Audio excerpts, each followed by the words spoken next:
Quiet, too loud. No, your sound is good, bro. It sounds All fine. right, cool. All right, Bet. what up, guys? We are live. So we got a fun debate against Coach Whitepill versus Greg, i.e., Coach Russian Pill. So this is going to be juicy. Now, I want to clarify my role. I'm the moderator, so that's why I will be largely staying silent. So I'm not going to be taking a side, one side or another. I'm just the moderator. I will only speak out in one of two situations. One, if one of the rules is being broken, and really the only rule I have on this channel is no interrupting. So a little bit of interrupting I always allow, but if it just becomes like one person can't talk, then I will step in, mute the other person. The only other time I will step in is if there's a factual thing that references that I have some knowledge about that needs to be clarified. So there's some kind of factual thing that needs to be clarified. Other than that, I will not be talking. I tend to have a very hands-off style when I moderate. And afterwards, if you guys are both open to this, I think it'd be cool to open up the panel and just let guys on. I don't know if you guys are open. Yeah. I'm down. Always down. All right, cool. But yeah, so we'll just go as long as we need to until you guys really hash it out. All right, cool. So I think, Greg, you were the one that initiated this? Yeah, pretty much. Okay, so I think it would just make sense for you to like kind of outline your case, and then Josh can start defending it. Yeah, sounds Well, good. So, yeah, go ahead. Go ahead. what's up? What did you Okay, I want to thought he had something. I got you. Yeah. So pretty much we were kind of just butting heads in the comments. I remember like every time, I commented on PWF, White Pill Man comes out and whatever. But I didn't even know who Josh was until like, I don't know, not too recently. And then I saw him come on your stream, whatever. And I think I know exactly what was said, but I think maybe I mentioned something about KRW, and that kind of like set some fire in his eyes, I believe. And I think one of the main things which we're going to be focusing on is like how speed dates can actually help. Like, are they helpful? Is it a waste of time? Like, I personally think that they're really beneficial. And I believe Josh is like super against them, if I'm not mistaken. You done? Can Yeah, go for it. Yeah. So that's why it's important to clarify like what exactly we're debating, because there's two different parts to it. It's new guys getting on to practice, and it's coaches being pressured into an unnatural format that coaches have never done before, and that's not indicative of game at all. So when guys get on here, it's social skills practice. It's not real game, and it's great. I actually totally agree with you. It's great for guys. I actually watched your speed dates. Yeah. Oh, I think he froze. Josh, you froze. Hey, man. You streaming that high definition porn? You might want to pause. Yeah, that. Hold on. I might have to switch to. Hold on. I might have to switch to data. That's cool. Let me see. Let me switch. Josh has some banana porn in the background. It's right. People are like, this is vodka. Hell yeah, bro. Straight Russian shit. Let me see. Hot banana girl gets fucked by big banana dick. Fucking Pornhub's gonna be trending. Cream pie compilation. Yeah. It kind of looks like Discount Johnny Sins a little bit. Yeah, I see that. Yeah, I agree with that. Shit. Am I back? Is that better? Yeah, you're back. Okay. All right. So what I was saying is that game is two parts. It's the baseline social skills, confidence in the interaction, and then all the second half strategies, sexualizing, rapport building, rapport breaking, all these other things. So what it's really good for is like the comfort building stage, the stuff that doesn't have to be intimate, like private, where you can be more like get to know the girl better in a sexual way. You don't want to necessarily do that in front of people. So the social skills building for beginners, it's great. And so that's not really what I'm here to debate. I'm here that coaches, like watching a coach on here, you can never tell how good their game is. You can tell how good they are on camera. Okay. So that's what I'm here to debate. Yeah, I actually want to argue that. So you mentioned that like coaches feel pressure to go on these speed dates because they have to perform well. But wouldn't they just naturally be like just cool under pressure since they're, coaches? I'm assuming, people like you, Alex, and just anyone who's been around and has like multiple students with results and receipts, of course, they would be pretty good under pressure, right? For like, I'd say most circumstances, because you can bomb speed dates. I will agree with you. Like there's times where, people know fucking Russian pickup robot where like they say I bombed the Hattie speed date, which, everyone is open to their own opinions. But yeah, going back to that though, like, so you feel like dating coaches are pressured? Like what makes you feel that way? You called me scared to do speed dates, and other people have. So that's what the pressure is, right? Pressure to be on to do the speed date. So anyway, so I want to answer your first question. Mhm. So why shouldn't coaches be good in the speed date? So the speed date is a very unnatural environment, and I want to go over the reasons for that. But also, I totally disagree with Alex that public speaking is way different than social skills in person, one-to-one.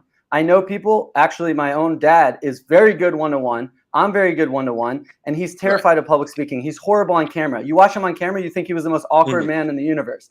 Same thing with, but I want to use an analogy that makes a lot more sense. So are you familiar with shy bladder syndrome? Like when someone has trouble peeing in public or with people watching them? No, I mean, I know some people that have like a peeing kink, but I don't think that's on the same category. Yeah, so the shy bladder syndrome is the second most common social phobia after public speaking.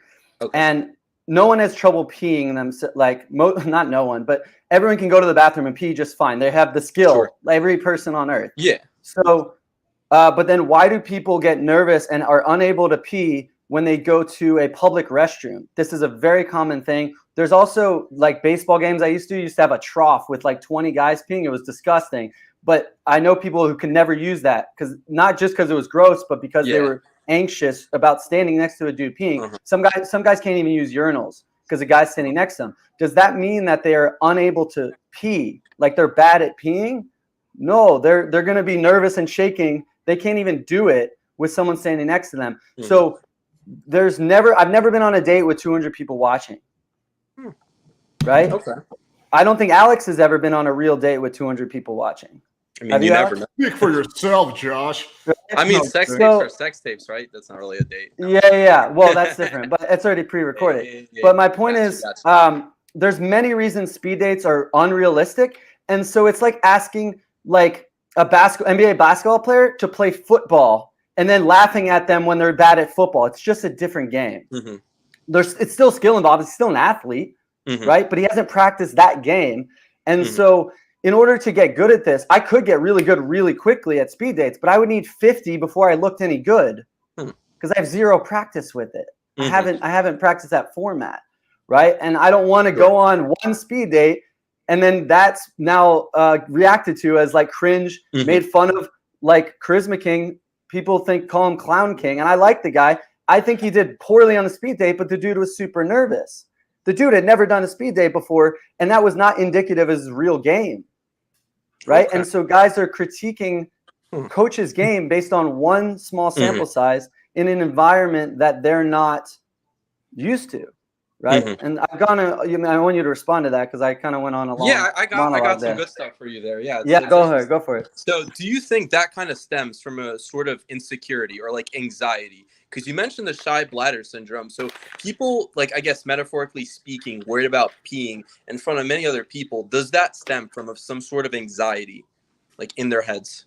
Yes, definitely. So do you feel that maybe you, or I don't know, pressured, or like the thought of you going on a speed date would make you anxious? Yeah, in front of 200 people. So you admit that you feel more, okay, I got you. So I was trying to get at, I mean, I see on one hand, I see where you're coming from. I do kind of agree with Alex that like public speaking skills and social skills, they're very similar. If you can speak well in front of a big crowd, especially like, like thousands and thousands, like, or just like, I don't know, if you're like, a performer, like I know there's tons of probably singers that still get stage fright, but they come on and they still put on a good show. If you're able to display those skills, I think that can directly translate to game. Now, does that mean you're going to actively seduce every single girl? No. Like, even dating coaches will strike out. Like nobody closes like 100% of the time. Going back to Denton, I kind of see what you were saying. There's a lot of people talking about that his performance, during the speed dates was subpar. Some people were saying it was jester maxing, like kind of just, making a fool of yourself, or just him being the gay best friend. Like he didn't really seduce or whatever with those girls. Right now, that being said, there's some dating coaches that did pretty well. Like I think Prince O is a dating coach, right?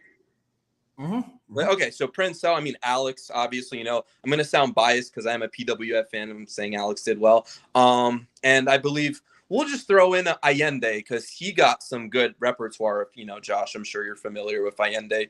He's gotten some good feedback on his speed dates. So I do think that as a dating coach, you going on a speed date, yeah, like no one's holding you a gunpoint, like, yo, go on a speed date. But I think it would look good for you and your students, even if like you did bad, like maybe in your head, you're like, oh, this is a bad look. Like people are going to be roasting me. But I think like the fact that you have the balls to go on, and I mean, I agree, it's not a natural setting for sure. But like just the fact that you got the balls to go on and perform, doesn't matter how you did, at least you did it. I think that would be a good look for you, actually. So I'm actually, you know, really perplexed that you think that speed dates are just not, you know, the way to go. Yeah, let me respond to two things. So the singing performer is a really good example because when someone starts out singing, they practice in private with a teacher and a coach, right? Mm-hmm. So they're really good. And you're saying then they get out and perform and they're really good on stage eventually, right? Do you think that they're good the first time they get on stage? Do you think that they're not terrified? Do you think they might do very poorly the first time they get out there? More often than not, maybe, but depends. If you're going by like actual statistics, there are outliers. There are phenoms. There's people that will, you know, you could have like kind of like, you know, in the PUA community, naturals. They're good with girls. Sorry, can I just step in real? Go for it. Yeah, go for it. Well, that would confirm maybe Prince O and Andy are the exceptions and they're the naturals. Okay, so you look at them as naturals. You think that like they're just naturally good with women. No. Naturally good on camera in the speed dates. Oh, because you just said their first time. Okay. So no, I don't. And also, I disagree that anyone has done a good speed date, like anyone, because there can be like friends, like good speed date is like good social skills. They had a good interaction. But Alex, has any of the speed dates gone on an actual date after the stream with the girls? Well, to be fair, like no one's really tried that much. The closest was Sneeko. That girl was I was texting her. She was totally down to go on a date with him. But then she asked me if he had a girlfriend, and I wasn't going to lie to her. So I said yes, and that was a deal breaker. But also quite often, the biggest issue is that like all these people live like far apart in different parts of the country. Yeah. Like, can they do a – sorry to interrupt. Can they do they could do a Zoom date, though, and eventually like meet up or something? Yeah, I think most people are not trying to do that. If it tickles their fancy, sure, but you know. So how do we know that there was any attraction generated because no second dates actually happened? You mean second speed dates or second? No. Dates? Second, like a real date on a private Zoom call where they actually had a date. They never went on a real date after. So how do we know any of the dates actually generated attraction? So in a parallel. Oh wait, one thing I just want to clarify. Okay, there's one case I forgot about with Kate and that business owner guy. I did connect them. He is going to her city. They do plan on meeting up. I don't know if they've actually met up yet, though. Ooh. Okay, so he would be the only potential guy that would try and get the real date. So that's the only confirmation that she was attracted to him enough to give her personal time to have a date. Got you. So in a parallel universe, like, for example, we'll use Sneeko as an example because that was like, you know, he was fueling Nicole and whatever. So in your theory, like Sneeko would have to fly out Nicole or fly out to Nicole and drop her panties on the spot via, the impression. Hold up. Let me finish. Go ahead. Via the impression he made on the speed date for you to go, you know what, Alex, those speed dates are actually better than I thought. Like, I might actually consider going on one. Or are you still going to be like, nah, this is horseshit? No, he just has to have a private Zoom call with her. Just chat her up in a Zoom call where she gives her personal time, not on screen. Okay. Yeah. Interesting. And I want to add to that because have you ever interacted with a woman and she said one thing and then did another, like kind of like blew smoke or didn't really tell the truth? Yeah, that's women in a nutshell. So right. So when they say they would go on a date and when they say the guy did 10 out of 10, it's very possible they're not telling the truth, right? Why exactly do you feel that way? Well, no, because we don't know. Right. It's not that they aren't telling the truth. It's we have no idea if they are because a lot of times they'll say it to not hurt the guy's feelings. It's on camera. They don't want to embarrass the guy. They might be friends. It might be a guy who's friends with Alex. It might be a coach. They don't want to ruin his reputation. Okay. Sneeko might have the fame and fortune. They don't want to look like whatever. They're lame because they don't like Sneeko. Right. Right. And yeah, I don't know if she knew he was famous or not, but I'm saying let's say she did know he was famous. Yeah. Okay, that's fine. That's fine. But the chat was still whatever. Anyways. The whole point is that we don't know if they're telling the truth or not. They might just be being nice, right? Okay, I mean that's a hypothetical, but no, it's not. It's not, because if they're why do you saying think that's not hypothetical though? because you just told me that sometimes they're not telling the truth. So my argument is, we don't know if they're being honest, that they would actually go on a second date or not. We can't confirm whether they will actually do it and give their personal time for real. Yeah, but the keyword is sometimes. So that's like, I guess that's a negative assumption that you're kind of assuming that there's like that like mystery chance, you know what I mean? Because like, all right, let's say it's a 50-50 chance, 50% chance she's telling the truth, 50% she's not. Why is it that like it's more likely she's not telling the truth? I know the variable is an unknown, but like, why exactly do you feel that way? I didn't say it was more likely she wasn't telling the truth. I'm saying if it's 50-50, there's a 50% chance he had a failed speed date. Oh, I mean, If I'm it's sure there 50-50. was. Yeah, but that's kind of like, I feel like that's apples to oranges, because like there's a lot of failed speed dates. I mean, some guys, I'm not going to be the one to like, you know, because I'm not a dating coach, but there are some guys that get, I mean, I know Alex's chat is just notorious. They'll go after anyone. There are some people that like, you know, the guy just speaks 2 words. They're like, L, no, it's over. Like straight up, right? But I mean, you know, at least, I don't know. I think it can go either way, to be honest with you. Well, Like, I think you just sorry, go ahead. I didn't mean to no, cut you go off. for it. You can. So I think you just confirmed what I was saying. They go LL right away. So the chat is not an objective viewer, whether they like the person or not. If they like them, they're more likely to say that it was a good date. If they don't like them, they're likely to say it was a bad date.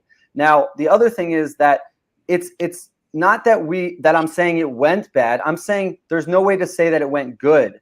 And as a coach who's been doing this for over 10 years, I'm going to say that not a single date was successful, because the way I judge successful dates is, was there a second date? And none of the second dates that happen yet, except the business owner, he's the closest. And if they actually meet up, he's by far the most successful. And he's the only one who's proven he attracted to the girl. Yeah, he attracted the girl. I think you guys did great about socializing, social skills. I think you made friends with the girl. But do I think you attracted the girl? I have no idea. For like that I can prove it, but I don't believe anyone has attracted the girl since the speed dating began. Isn't that a little bit of like negative thinking though? You're kind of just like not being. It's over 10 years experience being on dates, having students, watching people date. Okay, got you. I didn't see any attraction built. Okay. I didn't see any attraction built. Okay, I'm actually curious. Yeah. So you mentioned you have 10 years of experience. Approximately how much students do you have as of right now? Just, it doesn't have to be exact. Give me like a ballpark estimate. 30 recurring is what like rotationally, and then I have ones come and go. They get success, they get a girlfriend, they leave. Okay, let's just say 30, right? Okay, cool. So this would be very interesting. So let's say we were just to take 30 of your students, or whatever, 30 students, 30 of Alex's students. Who do you think would perform better? Like, let's do all things. Could be speed dates, could be cold approach, be anything. Just, you know, in a non-biased way, based off of like, you know, things you observed. I want you to not be biased towards your own students. So, like, who do you think at random? So how is this relevant to the concept of whether the speed dating is valid or not? Trust me, just answer my question, and then I'm going to tell you how it's relevant. No, you have to tell me why it's relevant. Oh, so I have to have like, there's no magic ball I can look in and be like, no. In a debate, you have to. No, Your Honor, I can strike it from the record. Okay. No. You're asking why is the question relevant? Just Greg, explain to him briefly why it's relevant. Yeah, because I'm gonna gotcha. I'll give him a little summary. So I think it would be relevant because going to the topic of speed dates, right? Like your game, kind of like on speed dates, correlates to reality. And my argument is that speed dates are practical. Like, in all senses, I think they build your confidence. I think, you know, they can even give you an ego boost, even if you're getting like whatever. Like, I know his argument is like that the chat is not reliable, and, you know, but that's the unknown. So I think like going on those speed dates will improve your confidence. They will improve like your inner game, and I would say your outer game as well, in my opinion. You can object if you want. And I just think that is like the building block to actually having like good game, in my honest opinion. So that's why I think it's relevant. Okay, so that's your argument is a good argument. I want to discuss that. What I'm saying is my own personal coaching and Alex's personal coaching is not relevant here. I can talk about that another time, but that's not relevant to the debate. I gotta say, I think it is relevant. Like, I think he makes a good point why it's like you don't have to give private information about your clients. Yeah, don't like. I think it is within the realm of like the debate topic. No, it's within the realm of the debate topic. It's not relevant to the debate itself. Like, it's my own personal expertise. So it's a it's questioning my credibility and authority, and that has nothing to do with what we're debating. I think he's trying to make a point between your clients and how that's going to apply to the speed dates. Exactly. Yeah, and my clients are not relevant to whether the speed dates are realistic or not. So it's a different. I think he's trying to do like a hypothetical analogy. Yeah, but it's a different debate topic. So our debates. People yeah. So the debate topic. So we're getting off topic. The debate topic is whether the speed dates are a realistic display of game. So my own students' credibility is not related to debate topic. It's a different debate. He's right? not, I don't think he's trying to, correct me if I'm wrong, I don't think he's trying to question the credibility of Yeah, absolutely not. No, I don't know him that well. Point an analogy between how an average student would do on a speed date. I think that's where he's trying to go. He's trying to make trying to give you a hypothetical. Okay. That's better. Okay. So what I'm saying is that I have no idea because my students have never gone on speed dates. So I have no idea. Mm-hmm. Like speed date is an entirely different. I can have more points as to why speed dating doesn't resemble dating at all. That's one thing I want to bring up. If you want me to go into that, I can talk to you about why it's unrealistic to go on a speed date and compare it to a real date. And that's why I've never taught speed dating. My students, I have no idea. It would just be like throwing a random dude on screen because I've never taught my students that. I've never prepped them for speed dates. So one thing I want to talk about is why speed dating is not realistic dating. It's actually a very poor example. It's closer to reality TV shows that look real but aren't. Okay. So the first part that's really bad is you're familiar. I know you're learning game, but you have an understanding of game. Maybe do you understand frames? I'm not trying to be condescending. I'm just okay. No, I got you. So, I know frame. The whole frame control. Yeah.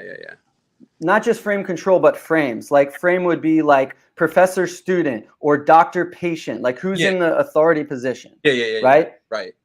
So the TV show The Bachelorette, I don't even know if it's still on air. But what is the frame that the woman's and the man are on that show? What are the frames involved? You're going based off of reality TV. Is that the point you're trying to make? You're trying to say it's an analogy. Yeah, I'm saying I'm going to use an analogy. I'm just asking. I'm going to start with the show, and then I'm going to bring it back to the speed dating. Okay, sure. Let's do it. So, The Bachelorette. I'm guessing you're a big fan of The Bachelorette, or? No, I just know of it. I just like the I like the game side of it. Like I would like to explain it that way. So The Bachelorette is in the prize frame, the judging frame, right? Yeah. Does you agree with that? Okay. I'm just going to assume because I personally didn't watch The Bachelorette, but from what I've heard, sort of. Sure. She judges the guys. She's comparing guys, right? Fair. Okay, gotcha. And do you understand that the prize frame is the worst position you could possibly be in dating when you're putting the girl in the prize judging frame against you, right? Oh, like you're pretty much not being like the buyer, right? Like not like she's trying to win you over. You're trying to win her over. That's what you're the buyer. Right? Okay. Yeah. Sure. You understand why in game you want, and when you're trying to game a girl, you want to avoid that frame like as much as possible. Well, yeah, that's pretty much Okay, so the speed dating is only that frame. She's in the prize frame. She's in the judging frame. She judges the guys based on the speed date. On the other hand, because Alex or whoever else is also there, wouldn't Alex kind of be in that frame? Not like you're trying to game Alex, but like he's judging too. So it's kind of exactly, yeah. Well, that's just more added pressure. I'm just talking from the female's perspective. Okay. But forgetting that, I'm saying is even if the coaches weren't there, even if Alex wasn't judging, she is judging. So she's put in the prize frame, like similar to The Bachelorette. She's put in the prize frame, judging different guys. Okay, right.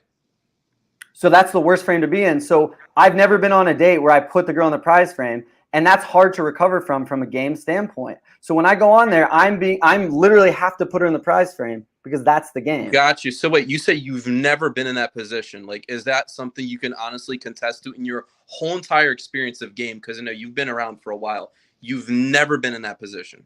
Oh no, I've done it by accident.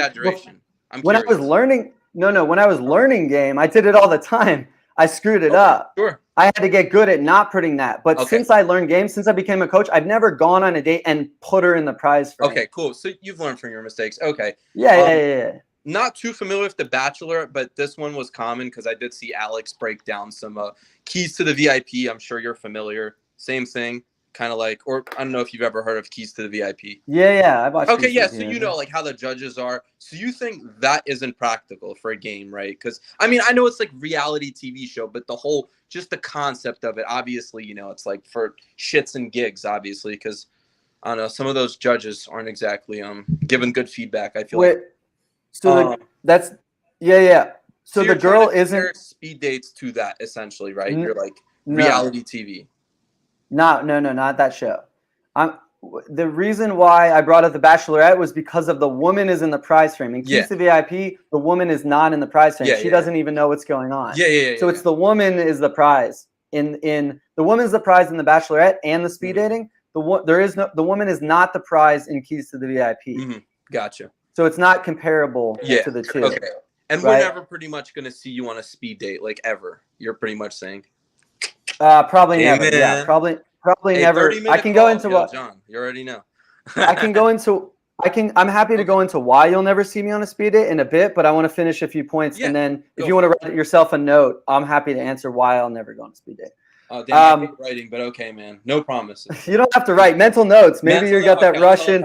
Maybe you got that Russian memory. I didn't get the Russian memory gene. So I don't know if there is one. Good, man. But anyways, so so she's in the judging frame, and it's really hard to recover from a game standpoint. That's why I don't think Interaction's built, because she's judging the guys each one by one, and they're going one after the other. So it's very similar it's much more similar to The Bachelorette than it is real life dating, because they're going one by one, date. When in real life, she's not going on a date like literally 5 minutes after the other guy in real life. She might go on the next day, but there's definitely a gap between dates. It's not, let me compare this guy to a guy 5 minutes later. It's actually closer to Tinder. So I would argue that this 5 minute speed date. So have you ever been on a 5 minute date that wasn't online? Like a real date that was 5 minutes? No, not really, no.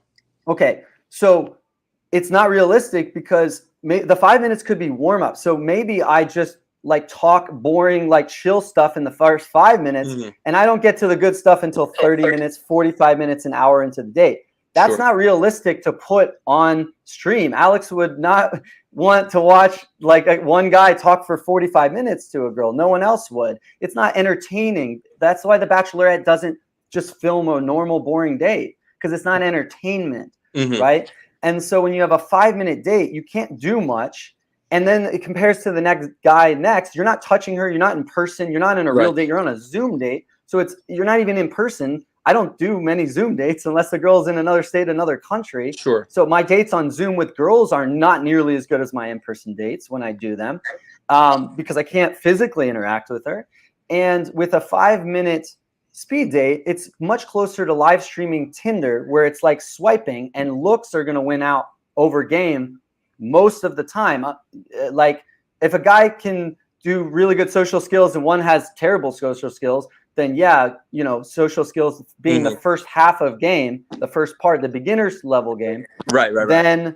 Then it's closer to live streaming Tinder, where if the guy's super awkward, then the other guy might beat him who's not as good looking. But equal social skills, the looks are going to win. There's not really enough time to game. I talked for a long time. Sorry about that. Gotcha. No, it's cool, man. People like it. So that's kind of, I feel like a black belt concept, since like it seems like you truly believe looks are kind of like the majority. Like there is game, but I feel like you're arguing, especially for the speed dates, that like looks kind of just like, they rule all. I mean, I do agree you have to be somewhat attracted to the person. I don't think you need to be like a true Chad Sell, whatever Wheat Waffles preaches, like, it's over if you're sub whatever. No, I don't do that bullshit. I do think in the speed dates, like maybe with certain girls, I will agree, maybe looks kind of push or pull. But I think a lot of those, it's like game kind of matters, because you could be a really good looking guy. As soon as you open your fucking mouth, that's it. You could dig yourself in a hole, I will say. There's a lot of interesting things, though, that Coach Whitepill pointed out. I get what he's trying to get at, but also I can make a counter argument, because, like, let's say, I'm sure sometimes you FaceTime the girl, right, Josh, or like video chatted, just to build comfort. Let's say she doesn't want to meet you. She's like, I don't know, especially for example, maybe she saw the banana video. She's like, oh, I don't know if I want to meet this guy, right? But you kind of you FaceTime her, you just loosen her up. It's all good, right? Like, have you ever done that before? I've done that, but it's not nearly as effective as me being in person. So it's definitely not top tier game for me because I like to do interactions, eye contact, sure, like physical things. Yeah. So it's like probably 50 to 75% as good as what I can do in person. So it's not nearly as effective for me. No. Yeah, I definitely can see you're more of a cold approach type of guy, but I think the point that I'm trying to get across is like, I feel like the speed dates kind of help because there's times where you might not even meet up with the girl. She's not comfortable. That phone call or that FaceTime could make or break you closing, I feel like, and getting the layer, just getting the meetup. I've definitely been in a situation, girl wasn't sold, just do a phone call, little FaceTime call, boom, you're in. Wouldn't you say that's valid or? Yes, but it only takes social skills to get the date. Only so she's already matched. Yes, if she's already matched with me, or like, because it's online date, right? If I met her in person, I don't need to do a FaceTime, right? Because she's already comfortable with me. So if I haven't met her and she's not comfortable, it means it was from online. And so if we've already matched, she's shown general interest in me. So I don't need to use game. I use like newbie social skills just to get the date, and I save any game for the date itself. So it'll look like a noob. It'll look like a newbie because I'm like a newbie with good social skills, like you. Like, I don't call you a newbie, but newbie with like, good socials. No, I'm not taking offense. No, it's kind of interesting. No, but you've gotten you have really good social skills. So it's like like people can see that and your speed dates, and so it's like if I did that, I might look like you, and they're like, well, okay, Coach Whitehill didn't do terrible, but he's not better than he's not any better than Greg. Why is he coaching? He's not any better than Greg. Right. Greg did just as good as Coach Whitehill. Yeah. Okay. And so that's what it'll look like. And so, I'm not gonna no one's gonna be like, oh, I'm gonna sign up as a Coach Whitehill student because he's not even better than Coach Russianpill, right? Yeah, exactly. And so so it's a baseline social skills. I wanted to go back to the point about the Tinder and the black pill and looks based. Yes, I do believe Tinder is, I don't think it's fully black pill because Alex can improve your profile and do a lot better. So you're not screwed if you just have like bad looks. Like a lot of it's bad photography, a lot of it's bad angles, a lot of it's that. So it's not totally black pill, but it's looks based 100%. So the Tinder is the closest thing you can get to the actual black pill. That's why the white pill is more about cold approach, warm approach, and fixing your online profiles as best you can. But I still have guys who do terrible online and do great with cold approach, right? And so when I'm saying that the speed dates are closer to live streaming Tinder, that's what I'm referring to. It's the guy can screw up in messaging too on Tinder, like being a weirdo in message, he can screw up. So it's the same thing in speed dates. They can screw up when they open their mouth. But two guys that are close enough in social skills, the looks are going to win out on speed dating a lot more than if I had a date in person with a girl and then the other guy the next day had a date with her. I'm going to have a way better chance against a way better looking guy because I have more time to game her. I'm private. I can be more intimate with her. Yeah. There's a lot more game things and strategies and, rapport breaking, sexualizing, physical intimacy, all those things with nobody watching in a private setting where the girl's much more comfortable because she's not on camera.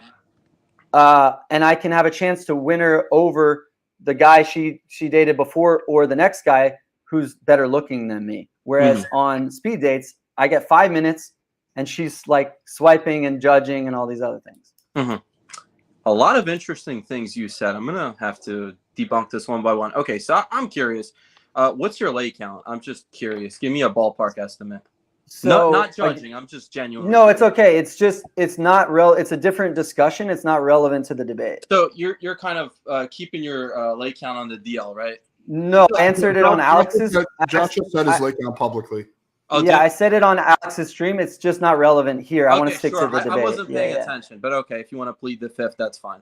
Okay. I already answered it. Case, Greg, you can make a case why it's relevant, then we can decide if it's relevant or not. Okay, fine. Yeah. Order in the He's board. allowed to ask Your Honor, Alex is the judge. All right, so let's do this. So I believe it's relevant because he was talking about his students. Then we were kind of talking about a little bit like his black pill and connecting the black pill with like kind of like speed dating. Like he was saying that like, you know, looks kind of, I know it's like the like count isn't a total indicator, but like going by like the looks and like the speed dating and stuff like that, you know, kind of how he's saying like girls more so will pick the better looking guy, assuming even if his social skills are like a little bit like, I don't want to say really bad, but let's say he doesn't have the best social skills, but he's a Chad or whatever the fuck, like handsome motherfucker. I don't know what girls are into.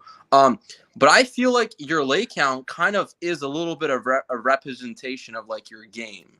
But what's the ultimate? How's it relevant? Yeah, like, how is it relevant to this discussion? Let's say you find out Josh has a 200 body count. What's the next thing you're gonna say? Okay, then my next step is gonna be like, because he was saying that there's like better looking guys that he thinks would mog him on the speed dates, and that was one of the arguments why he thinks it wouldn't be beneficial for him to go on said speed date. You know, use the term mog loosely. But sure. Yeah. That's how does his lay count tie into that? How does my exactly? Thanks, Alex. I believe lay count kind of represents, you know, your game, how good you are with women, your social skills. Okay, in the one small exception, pay to play, that doesn't count. If you have a high lay count and you're paying for pussy, no, that's not going to look good for your students. Like, for example, I don't know. I'm not going to throw any coaches out there, but you get my point. So I think that the lay count is kind of representative to the game, and then that brings us back to the speed dates. I feel like, you know, having good skills, especially if you can show them off on camera with like lots of people watching, like, yeah, I think that would be actually a good look for you, just in general. I honestly don't really see the relevance. Okay, that's fair. I would say on that one, yeah, I don't see how it ties into it. I would just you can make that point without knowing his lay count, just like how you did. So you can make that point. I was just curious. Okay, you're also allowed to like approximate and like do hypotheticals. Be like, assuming your lay count is this, blah blah blah. Yeah. No, I mean, I'm assuming he has a decent lay count. I don't know if he's on, John levels, but you know. I think I know what you're getting at. I'm not sure. Maybe I'll just try and answer what I think the question should be. So you can tell me if I'm wrong. But basically, the question that is relevant is, have I gone on real dates with women and she chose me over a better looking guy she went on a date with the week before, a few days before, a day after? Is that the question, or closer to the question? It's not, but I think that's kind of interesting. So let's bring that up. Yeah. So that's more relevant here. And the answer is yes. I had women choose me over better looking guys. And the number of times that happens is irrelevant, but it has happened. Mm-hmm. Okay. Yeah. So that's what I'll answer. Yeah. So you kind of believe in the black pill in those terms, right? In terms of looks? Only for speed dating and Tinder. Yes. Okay. Yeah. Only. I want to clarify. Only in that instance. And also, again, the guys get too black pilled because they haven't gotten help from me or Alex or any of the other coaches improving their dating profiles and their photos and things like that. So I'm careful. This is why I'm white pilled.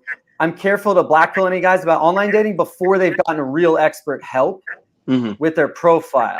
Guys, there's a little bit of an echo going on. I don't know who Brendan's on, so I'm gonna mute you one by one, try to figure it out. So let me mute you first and see if it goes away. Okay, speaking. Yeah, it seems to say something, Josh. Yo. Seems okay. Yo. Let's do the opposite. Okay, so say something, Greg.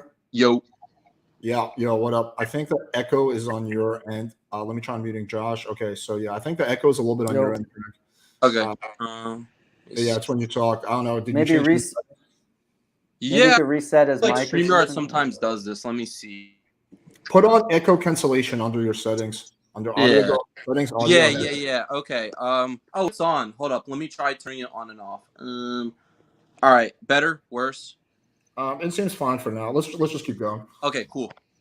So I was just finishing basically with the black pill and Tinder and speed dating being all that, where looks are most important. The reason I talk about the white pill so much is guys give up before they've gotten expert help. So what I'm saying is you may fail ultimately on Tinder and other apps, but before you give up, you need to come to me or you need to come to someone like Alex to fix all your shit. And then if you fail, then you go do cold approach, social circle, warm approach, all that stuff. Oh, you should be doing that anyways. I take that back. You should always be cold approaching, warm approaching, social circle. But you should delete your apps only after you've gotten an expert to help you fix them. Okay. You should be doing all of it. Yeah. Okay, interesting. It is pretty interesting. So let's go back to the whole looks being like relevant for the speed dating, right? Because that is one of your beliefs, correct? Yes. So you feel most of the guys that like outside, all right, let's go for let's talk about the dating coaches that did do the speed dates.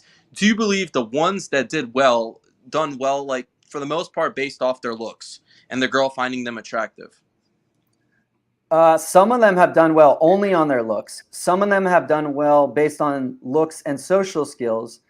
And I think there are guys who've done well just on social skills without looks. So I think it's a mixed bag. What I'm saying is that you, on your speed dates, might lose out to a better looking guy who's got decent social skills in the same competition, where you're like, fine, I lost. But you didn't actually lose. If you had a full date, you would have won. But the audience sees you guys did comparable and she picked the other guy. And they're like, well, I guess the black pill is real because she picked him. And you're like, well, so what? You don't care. You're actually really confident that if you lose, you don't care. That's really good about you. You don't have an ego about you. So that's great. But everyone goes, away thinking you lost. When I know, watching you, that if you had a full date one-on-one with her, you would have beaten the better looking guy based on your skill level. Okay, interesting. So like for example, like people like Prince O and like Kara W, do you feel like they did well in their speed dates just based off looks, or do you think they might have actually had game? I think Prince O has game. What about Kara W? Do you think like he? Yeah, so I'm not. I don't want to get too far into that, but no, you don't have to dive in the rabbit hole. You just give me. No, I would just say no, not at all. Okay, and you're entitled to that opinion. Why? I don't want to get into why. I don't want to get into why. Okay, but fine. yes. He pleads the fifth. He can. I don't want to get into why. He can plead the fifth on that. Okay, cool. Next time we do one of these debates, you gotta get your lawyer on standby just in case, So yeah, I was gonna say, I don't even want to drop John's name. I feel like John's gonna say. Yeah. Thank you, Alex, for that. I appreciate that. He got you with a good lawyer. Okay, cool. Arguably, on the other side of things, I think like I don't know, because I feel like that stems a little bit from like just. And I guess you can get jaded, but like I think looks do matter, but I don't think they matter as much as game for the speed dates. I mean, I'm guessing there are anomalies. There's that one odd Chad. Like I will bring this example up because this stood out to me. It was the guy was shirtless, I believe. I forget who he was speed dating, but he was like from Norway and he was laying naked. I think Alex knows who I'm talking about. He was just saying some stuff, and it wasn't really making sense. But the girl, the guy that was probably jerking off under the cover. You know who I'm talking about, right? Like, that's probably the only anomaly in speed dating history that I can kind of back that up. But I would say, for the most part, like game does kind of matter. Like, well, yeah. So I want to take this back to the fact that there have been 0 successful speed dates, and the way I define successful speed date or any date is a second date.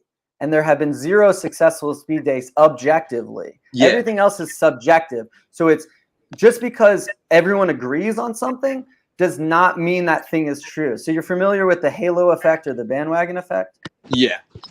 So let's say you did an amazing speed date and the girl was attracted to you, but the audience hated you because Alex didn't like you, right? Alex likes you, but let's say Alex didn't like you. Yeah, well, I don't like or dislike anyone that goes on a channel. I'm always I was gonna say he's neutral. Okay, all right. I don't believe that, but that's okay. let's say for example though that he didn't like you, and I'm sure there's people in Alex's life he doesn't like. No one has people in their lives they don't like. There's people in the comments that are tearing me up as we speak, so I can see what you're about. So what I'm saying is, so the halo and the bandwagon effect, you're familiar with those, right? Yep, correct. So that is when an audience or fans or whatever will agree with the person they're fans of, even when they're 100% wrong. Okay. Like a bias, right? A bias, a strong bias. Mm-hmm. So we're measuring the success of these speed dates based on coaches' opinions, which I'm not infallible about. I'm not infallible about my opinions. I may judge your speed date, and I've been doing this for a decade. And I'm not going to be Sure. right 100% of the time. I might say, I think Greg did really well on this speed date, and I think he had a bad speed date on this one. Sure. And then the girl goes out with you. And I'm like, well, I was wrong. Yeah. His game was better. I misevaluated that date. So when I'm evaluating as a coach from my perspective and all my experience, I'm going to get stuff wrong. And then I'm going to say, I was wrong. I missed this. Even experts have mistakes when they're evaluating. So subjectivity is a dangerous way to judge the success of something. So I'm always looking for objective metrics. And there have been 0 successful speed dates, according to any objective metric, that they had a Zoom call private after, meaning she gave her private time after for at the very least a Zoom call for any of the guys who have been on it. So my argument is we have no proof that any of the speed dates were successful beyond just friends that they made with good social skills. Yeah.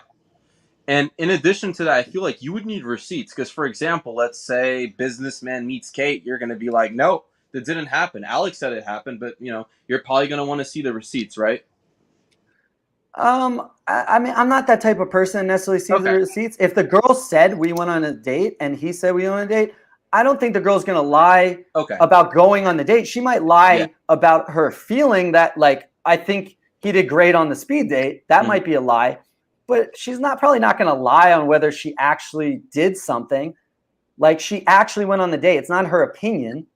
She would have to fully lie. She can't like, oh, I like him or I don't, where it's in her opinion. She can be like nice to him. Sure. But if she said, I didn't go on a date with him, that's an outright lie. It's a factual thing. She either did or she didn't. So if we asked the girl, did you go on a date with him? Did you go on a Zoom call with him? And she says, yes, that's enough for me. I don't think she's going to lie about actually going on the date. Well, that's having good faith. So I can kind of see it like you would trust her. Yeah, because I mean, some people they want to see receipts. But yeah, going back to I don't want to see receipts. I'm not that type of person. Yeah, I know like, you're I don't not care. QB. You're not like receipts for receipts. Gotcha. Okay, cool, interesting. I don't know. I think there's a lot of things though that like you can actually benefit. Like even if like let's say objectively, because the main thing it seems like. All right, wouldn't you agree that the main thing surrounding this is logistics? Because if you're like, I don't know, in like South Africa and you're watching Alex and the girl's from Florida, I mean, realistically, unless she's super into you, you're like the Prince of South Africa. I doubt it, practicality, you're not going to meet up.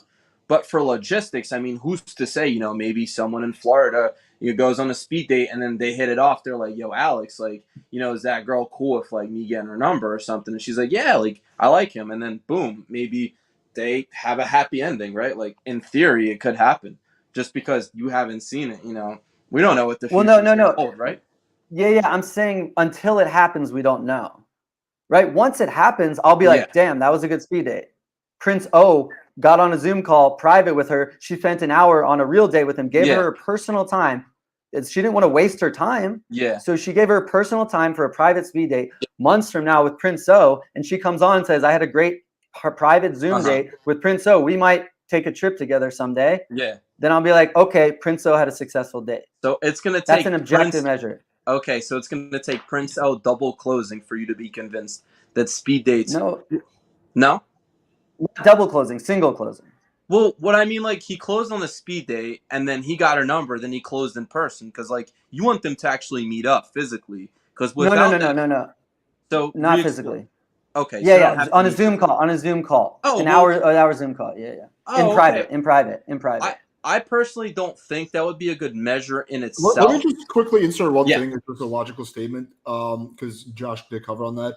There has been a few Instagrams that have been exchanged. I don't know what happened after that. I don't know if a Zoom day was set up. There's been a few Instagrams that were exchanged back and forth, maybe 3 or 4, but I don't know what happened after that. Okay. Well, I mean, I think you'll operate in good faith. Alex, if you want to ask the girl if she actually went on a Zoom call or a date with them and she says yes, I'll take your word for it.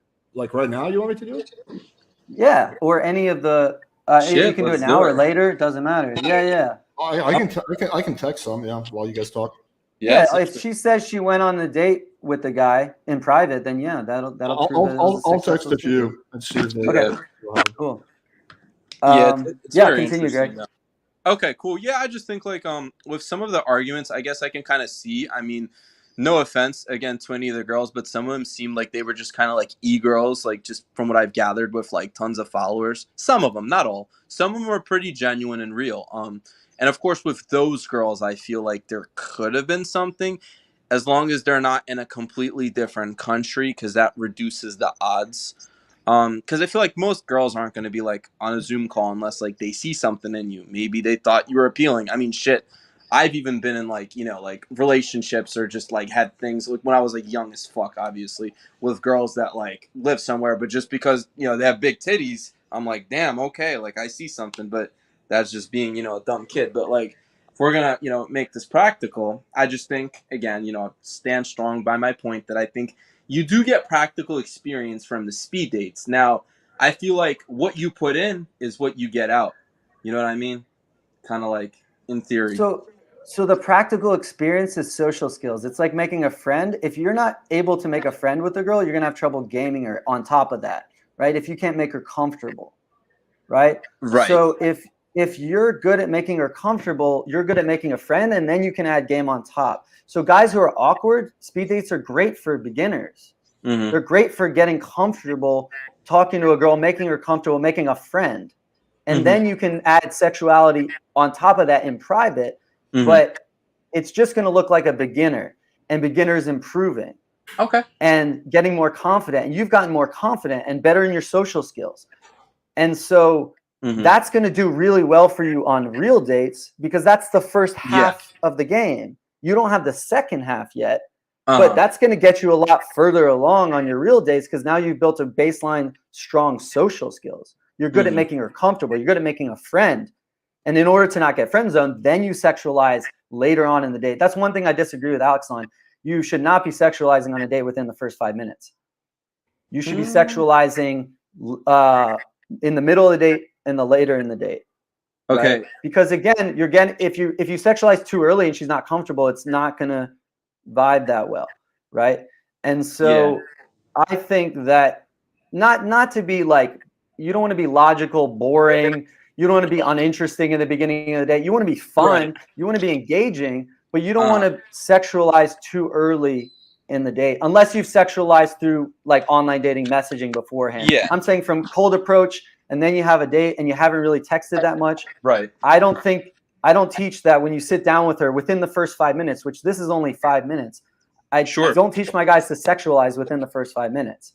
I teach them to build attraction through like cocky funny and like having a good time and being interesting and fun, and then sexualize in the middle of the date, in the end of the date, etc. Yeah, I mean, I can kind of see that. I don't think Alex encourages like sexualizing in like the first 5 minutes, but like early on, yeah. I mean, you know, and again, go ahead. Sorry. Just real quick. So I will add, sexualizing those speed dates only works with certain girls, and I will admit that because Alex even says it. Like with some girls, you can use it. Like, you know, going back to that Kate girl, she's very like proper Belarusian. Like sexualizing with those types of girls, like it's hard, man. Like even if you're like a freaking prime minister of like Belarus or something, I don't think you'd be able to get away with it. But that's just because of the culture. However, on the flip side, I think like, you know, some of those girls, I mean, you saw Alex's example where he brought out the collar. That girl was all about it. You know, some girls, it just works. So like, again. Yeah, you know, 1 sec. I got to turn off my AC. It's freezing in here. Damn. Yeah. God. Don't let those nuts shrivel up. I know, right? So that's a good example, though. You said only one girl really worked on the socializing. That's a big part of game that can't be done on the speed dates for most girls, because it's 5 minutes and it's also public. But it's a big part of advanced game in person and in private, right? Yeah. So you can't display that. A coach can't display that. If I come on, I can't display sexualizing. Go ahead. Sorry. No, it's cool that Mike just got really loud. Can I clarify on that? Let me just clarify on that. I think, I don't know, this is kind of how I feel. I think that you got to be able to read the girls, and with certain, Josh is partially right. With certain girls, you're not, if you sexualize really like within the first 5 minutes, it's going to be creepy. Those are the more comfort girls. But with other girls, you can certainly sexualize really fast. So it's been about 50-50 with the girls that I've had on the speed dates. So I think like you got to be able to read the girl and then make a game time decision whether to sexualize or not. Okay, let me answer that. So basically, I don't want to misread. So let's say I can read, but I'm like 70% sure. I don't want to risk the 30% that I fail when I can always sexualize in the middle or the end of the day. I'd rather not take the risk if I'm not 100% sure I can do it, if that makes sense. Yeah, I mean, So one thing I Alex, will. Oh, sorry. Here you so just I'll answer. So Alex might be better at reading than me, and I'm better at like compliance testing. So I'd rather just wait rather than take the risk, where Alex is more confident in his reads, where I'm not as confident in my reads. I'm confident in my compliance testing and my game later on. So my long game, right? Yeah. So it's like Alex might be confident in his short game, like putting in golf, and I'm confident in my long game and driving. Yeah. Right. Okay. Everybody's got weak points. Every coach has weak points in their game. That's a given. Like anybody Some more who's than lying. others, Yeah. I will add, but No, every single coach on planet Earth, in any, like in sports too, there's NFL coaches that have weak points in their game that don't understand when to kick a field goal. It's amazing that they don't understand that mathematically. But every coach of every sport, of everything on the planet has weak points. Everybody has weak points, right? No, you're right. And I'm not saying big weak points, but everybody has weak points. You need to know your weak points. You need to be able to address them. You need to be able to face them and not hide from them. And some people are better at things than others, right? And so I might be better, significantly better than other coaches at the long game, and there are definitely coaches that might be better in the first 5 minutes, right? But I'm well good enough in that 5 minutes to get to the rest of the game. So I might I might slow play it, and other coaches might fast play it. Yeah. Right now, if I'm at a bar and I can fast play it, then I fast play it, sure. Okay. But like typically, if I have time, why rush it? I have an hour, 2 hours with the girl. Why would I rush a short game when I can play a long game? Okay, I mean, and you're entitled to believe that, I suppose. I don't entirely agree, but hey, I mean, to each their own. I was going to bring up something else. So you were kind of saying something about like kind of like half of the equation in relation to Alex, right? And you were saying about like sexualizing quickly, right? Like too quickly, right? Yeah. So do you believe that there's something that you would say he's missing, right? Just overall? Because you were bringing up weaknesses, right? No. I just said I don't know. I'm not gonna hash out I don't what I want you think to like is roast weak. him on live, but like, Yeah, that's what I'm saying. it's in relation to what you were saying in the comments. Because when I asked you something, you kind of said that his game was intermediate, and I was just curious why you felt that way. It was Yeah, one it's of the not last relevant to the messages we discussion. exchanged. It's not relevant to the discussion, and like Oh yeah, saying that, like yeah. I don't want to put Alex on blast, and if he, we can I was discuss it in just no, private. it's You can not put me putting him on on blast. blast. I was just really No, curious. it's okay. It's not relevant to this debate. I don't want to bring We it up. can do it after the debate. Gotcha. Okay, fair enough. I was just curious because I was like, I definitely strongly disagree, and not just because I'm biased, just because like I know I've seen like results, and even just like okay, I'll make it a little bit more relevant, right? Even from those speed dates, I've seen a lot of like results in like my skills. Now it's like it might not be night and day right away, but like I do believe like it definitely helped. And even okay, so with the sexualizing, right? I found that like sexualizing like not within 5 minutes, I would say, but definitely within like the first, like whatever. I mean, your text thread, right? It's not going to be 5 minutes. You're going to be doing something, whatever. The girl, so you guys might be talking a few hours. I definitely think like you should sexualize earlier, and even on like the speed dates, like in both instances, because unless your intentions are maybe of like a long-term relationship, maybe in that case you shouldn't. But I think most guys following this channel, I don't know. I mean, think like each can interpret to their own, but I think they're looking for something more casual. That's what I think.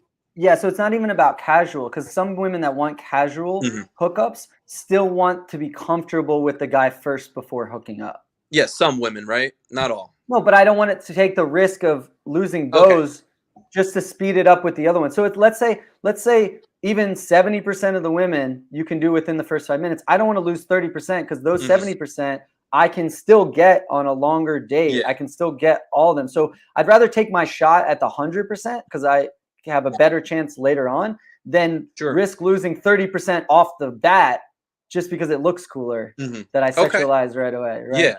Well, I think the abundance mentality kind of helps with that. So like, let's say like, like, I don't know, like there's certain people, like I think I heard John say that like he just only looks for dates that go straight to his house. Outside of that, he doesn't care. But I'm just using it as an example. Like each person is looking for something specific. Like maybe, kind of how you said, okay, that's fair. Like you don't want to mess up on leads. And again, you're entitled to that. But I found like sexualizing early. Well, okay, let me rephrase that. Sexualizing early and screening, doing good screening will actually help you know if like should you sexualize with this girl, or is this some like proper virgin that like you say something and that's it, like, you know. But then it's like, if you guys aren't really compatible, would you want to even be pursuing whatever is said? But yeah, no, I don't know. I think sexualizing early is really beneficial. And the same thing on those speed dates, like, you know, just sexualize early. I mean, what have you got to lose? Maybe you can learn if those are the types of girls that, Did my power go out? What the hell? damn. Come on, bro. You gotta pay your electric bill. Hell. Damn, What bro. the hell happened? Am I still connected? Is my Wi-Fi still Shit, on? dude. Quick, Shit. someone Venmo Josh $40 so he can pay his Hold electric on. bill. Yeah, Somebody's right. What the breaking hell? into his No, house. this is the Holy shit. Airbnb. What the hell? Yo, Josh, if you need help, I think the I'm two still on fingers though. up. Hold on. I think I'm still on. No, I'm Damn, still dude. on because I'm connected to freaking data. Yes.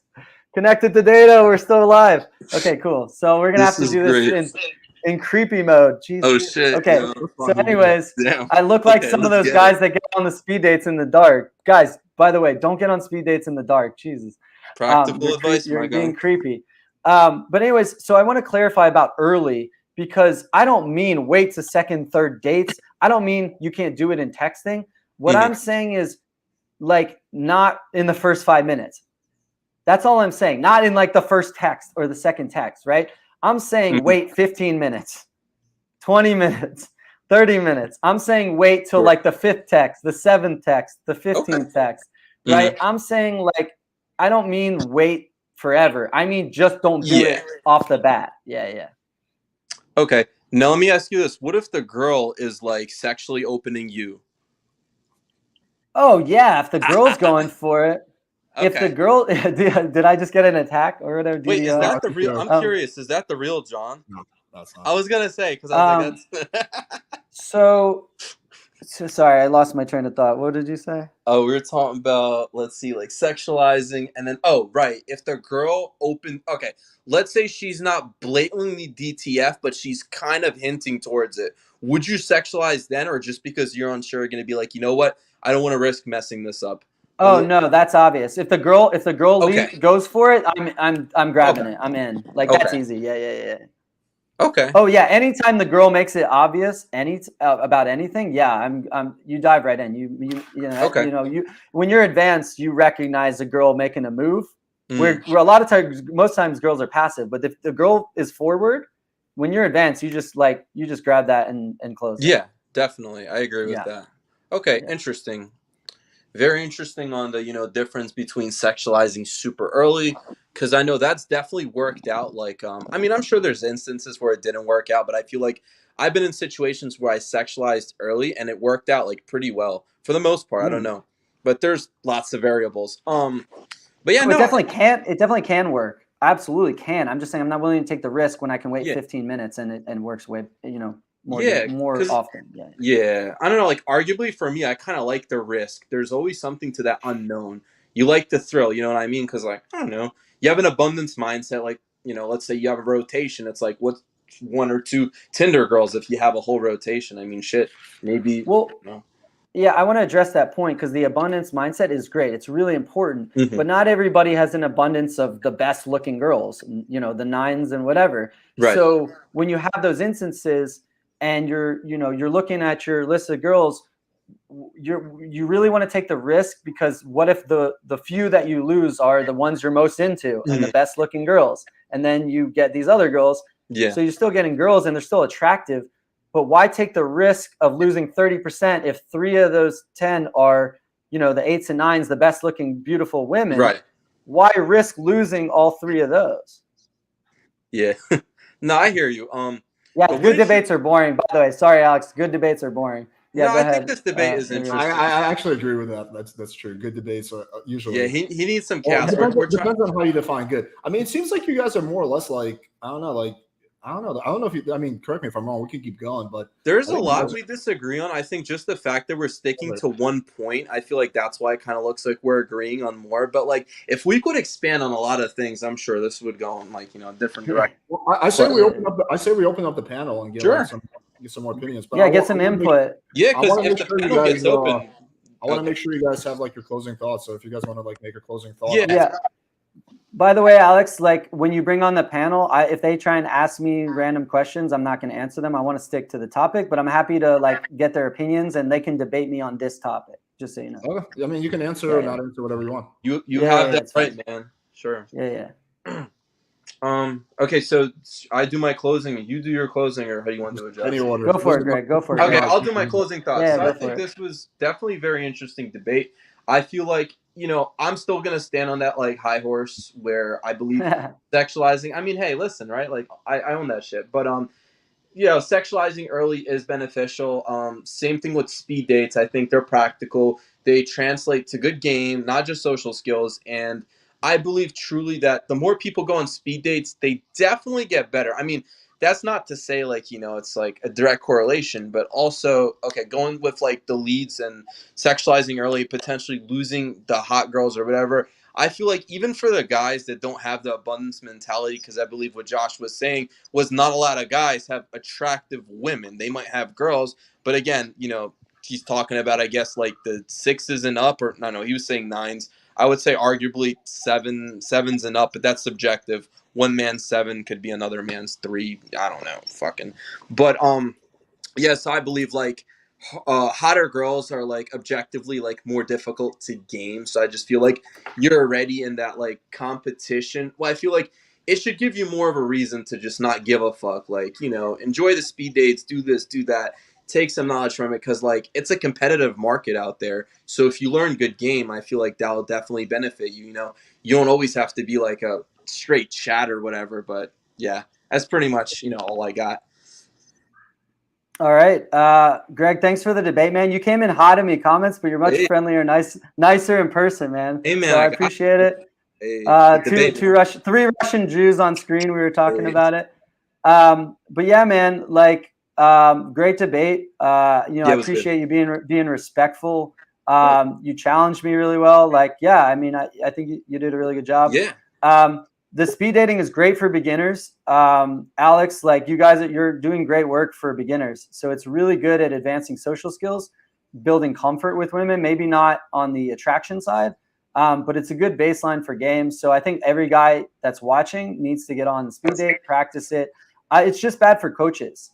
It doesn't indicate game at all. There's no objective measurement other than real dates that the guys go on after. So that's an objective metric that's missing to who's successful or not. So everyone watching, no one really knows who's successful.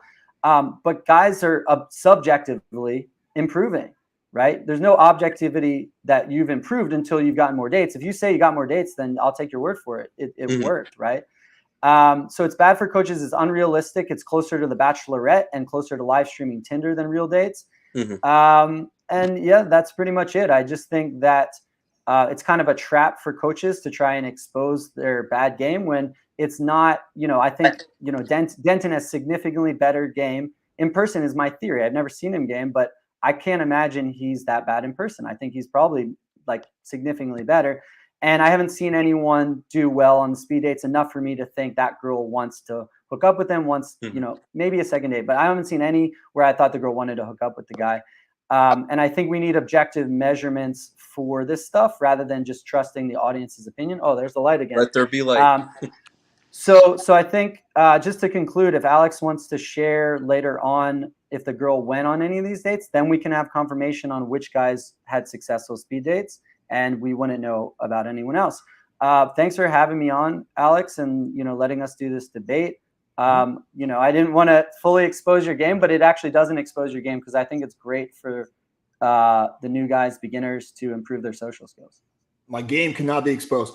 Damn. I didn't want to say this during the debate because I'm supposed to be objective, but since the debate is over, I'll just give one closing thought. The speed dating is not intended to be a trap for the coach. It's not intended to expose anyone. I think speed dates are a great way for coaches to show what good game looks like in an ethical way. So in a perfect world, we could videotape ourselves on a date with a girl, right, and upload that whole thing. But obviously that has legal and ethical repercussions. Since we can't do that, this is the next best thing. And I've heard a lot of guys say from watching, they're like, "Oh, dude, this is a really good demonstration," right? This is the third best after that would be to do a demonstration like with your fuck buddy or your girlfriend. But the problem is that's going to be acted. So the first best would be Infield of you on a date with a girl. You can't really do that. So this is the second best. The third best, which is like doing a reenactment, I don't think even comes close. Just to reply real quick, I don't think you intended it as a trap. I just think it ends up being that way. And then there's like reaction videos of evaluating the game and this is cringe and all that. You do those videos, you evaluate the game and say it's cringe, right? So those you're really just come from John. you've done reviews of that, no? Well, just I did the only person I've ever done negative one of was that guy that literally said, "Do you want to go to the swing club with me in 30 seconds?" And I was trying to make the point. Hormaxer, right? Yeah, and that guy, like, I don't really think he's even trying. Didn't you review Sneeko's date? Yeah, but I said positive things. Sure, but then you're not objective because you're saying you would never do negative things in a critique. What do you mean? Never give. You meaning you only did the critique because you favored, like you think he did well. You wouldn't do a critique if he did poorly. If you thought he did I wouldn't call out a coach. I wouldn't do a video exposing a coach who was on my channel for giving it a shot. Yeah, like okay, that's why you didn't see me do like a breakdown of Denton. But yeah, with Sneeko, I did it for two reasons. One, because he's like, famous, and two, like it's good SEO, and two, because he did well, so it's going to be a positive overall message. Okay, yeah. I take that back. Then I take that back. It still did make Denton look bad, though, in the eyes of your audience. Yeah. I mean, there's always so that's why it was a trap. It wasn't. You didn't intend it. You didn't make it as a trap. The game itself is a trap. I don't think it was a trap. I think Denton, he's a dating coach, right? I'm pretty sure he still has students and stuff. And from what I've saw, he has a decent subscriber base. I'm sure he doesn't really care what, like. I will say this: Denton has a good attitude about it. After that, we talked on the phone. He's like, "Hey, man, I want to get better at these. Can you give me some feedback?" I gave him feedback. He tried again. I gave him some more feedback. So Denton doesn't see. Good sportsmanship, yeah. Denton doesn't have any like ill feelings towards me. He's actually like, "Yo, dude, this is great. I can improve on like all this kind of stuff." Oh yeah. I mean, Denton's awesome, and I think he did a great job like reacting to it. But not everyone's gonna feel that way about being called clown whatever or having terrible game. I think this is a fair question actually. If Coach Whitefield just needs more time, can you set up a 1 hour e-date with a hot girl? Like, what if we just so no, because of the other points I brought up of how like peeing in front of people can't pee in front of people the same way you can't do a date in front of 200 people. So you can't have any kind of intimacy or privacy. So privacy is actually really key to intimacy. I should have brought this up. Privacy is really key to intimacy, and intimacy is key to game. And if you're not private, you have a lot more trouble building intimacy. So no, I can never do dates in front of people. I can't build intimacy that way. Interesting. Okay. Yeah. Let's bring a few people on. Yeah. So we got Niles and we got Purple Jester. What up, guys? Yo. What's going on? What's going on? What's up? All right. So yeah, I'll let you guys. I guess I don't know who you want to ask a question for. Me, Greg, Josh, or you just want to make a point in general. All right, so yeah, look, we got self five. Oh shit. For me, Greg, Josh. What's up, Natty? Yo. So yeah, look. We got self five. Oh shit. Oh, we got. Can someone turn to YouTube? One of you guys turn to YouTube. Yo. Not me. We got. I think it's the top 5 average girlfriend. Okay, let's take her off real quick. Okay, Purple Jester, go ahead. All right, so my question is for White Pill. So I do believe what you said. Certain people have different playing fields that they perform better on.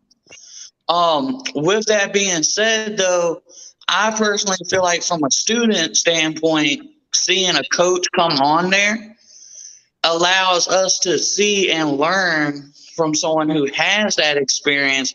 Even if you have a failure or you have something come along that you didn't perform your best, it also shows us how to what's best on how to navigate and how to learn from the mistakes that even a master who's been at this for years might have failed to perform on that level. Yeah, that's a great question. And I think a coach who's really comfortable on camera can do that and display really good social skills. I don't necessarily think it's the first half of game, right? First half of game is social skills, getting her comfortable. Then the second half is attracting her. Those are the 2 parts of game.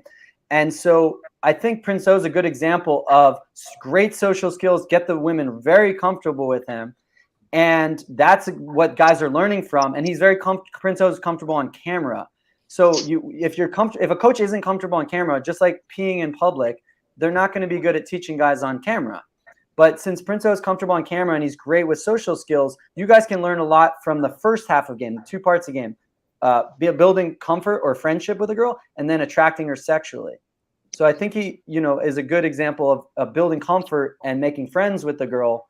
And that you can absolutely learn from and you can improve. You should do the speed dates to improve that first half of your game, getting her comfortable. Absolutely. Greg's already done that and he's a lot more confident. I watched all of your speed dates, or at least 3 of them. And you got better and better and better. So yeah, I think it's great for you guys. And I think it's a great question from the audience. What if Coach Whitepill did a date off stream, like where there's no pressure, screen recorded the whole date and then upload it to YouTube? How about that content? Yeah, if I can get a girl to agree to that, I'll absolutely do that. Yeah, if I can get a girl to agree to have a date on YouTube, like let me publish it, yeah, I would do that. What if I can provide the girl? I can get you a girl for that. Oh shit, Alex got you. He said. Well, no, I mean, I would definitely consider doing that, but also it's not an in-person date. So again, I'm operating at 50% capacity.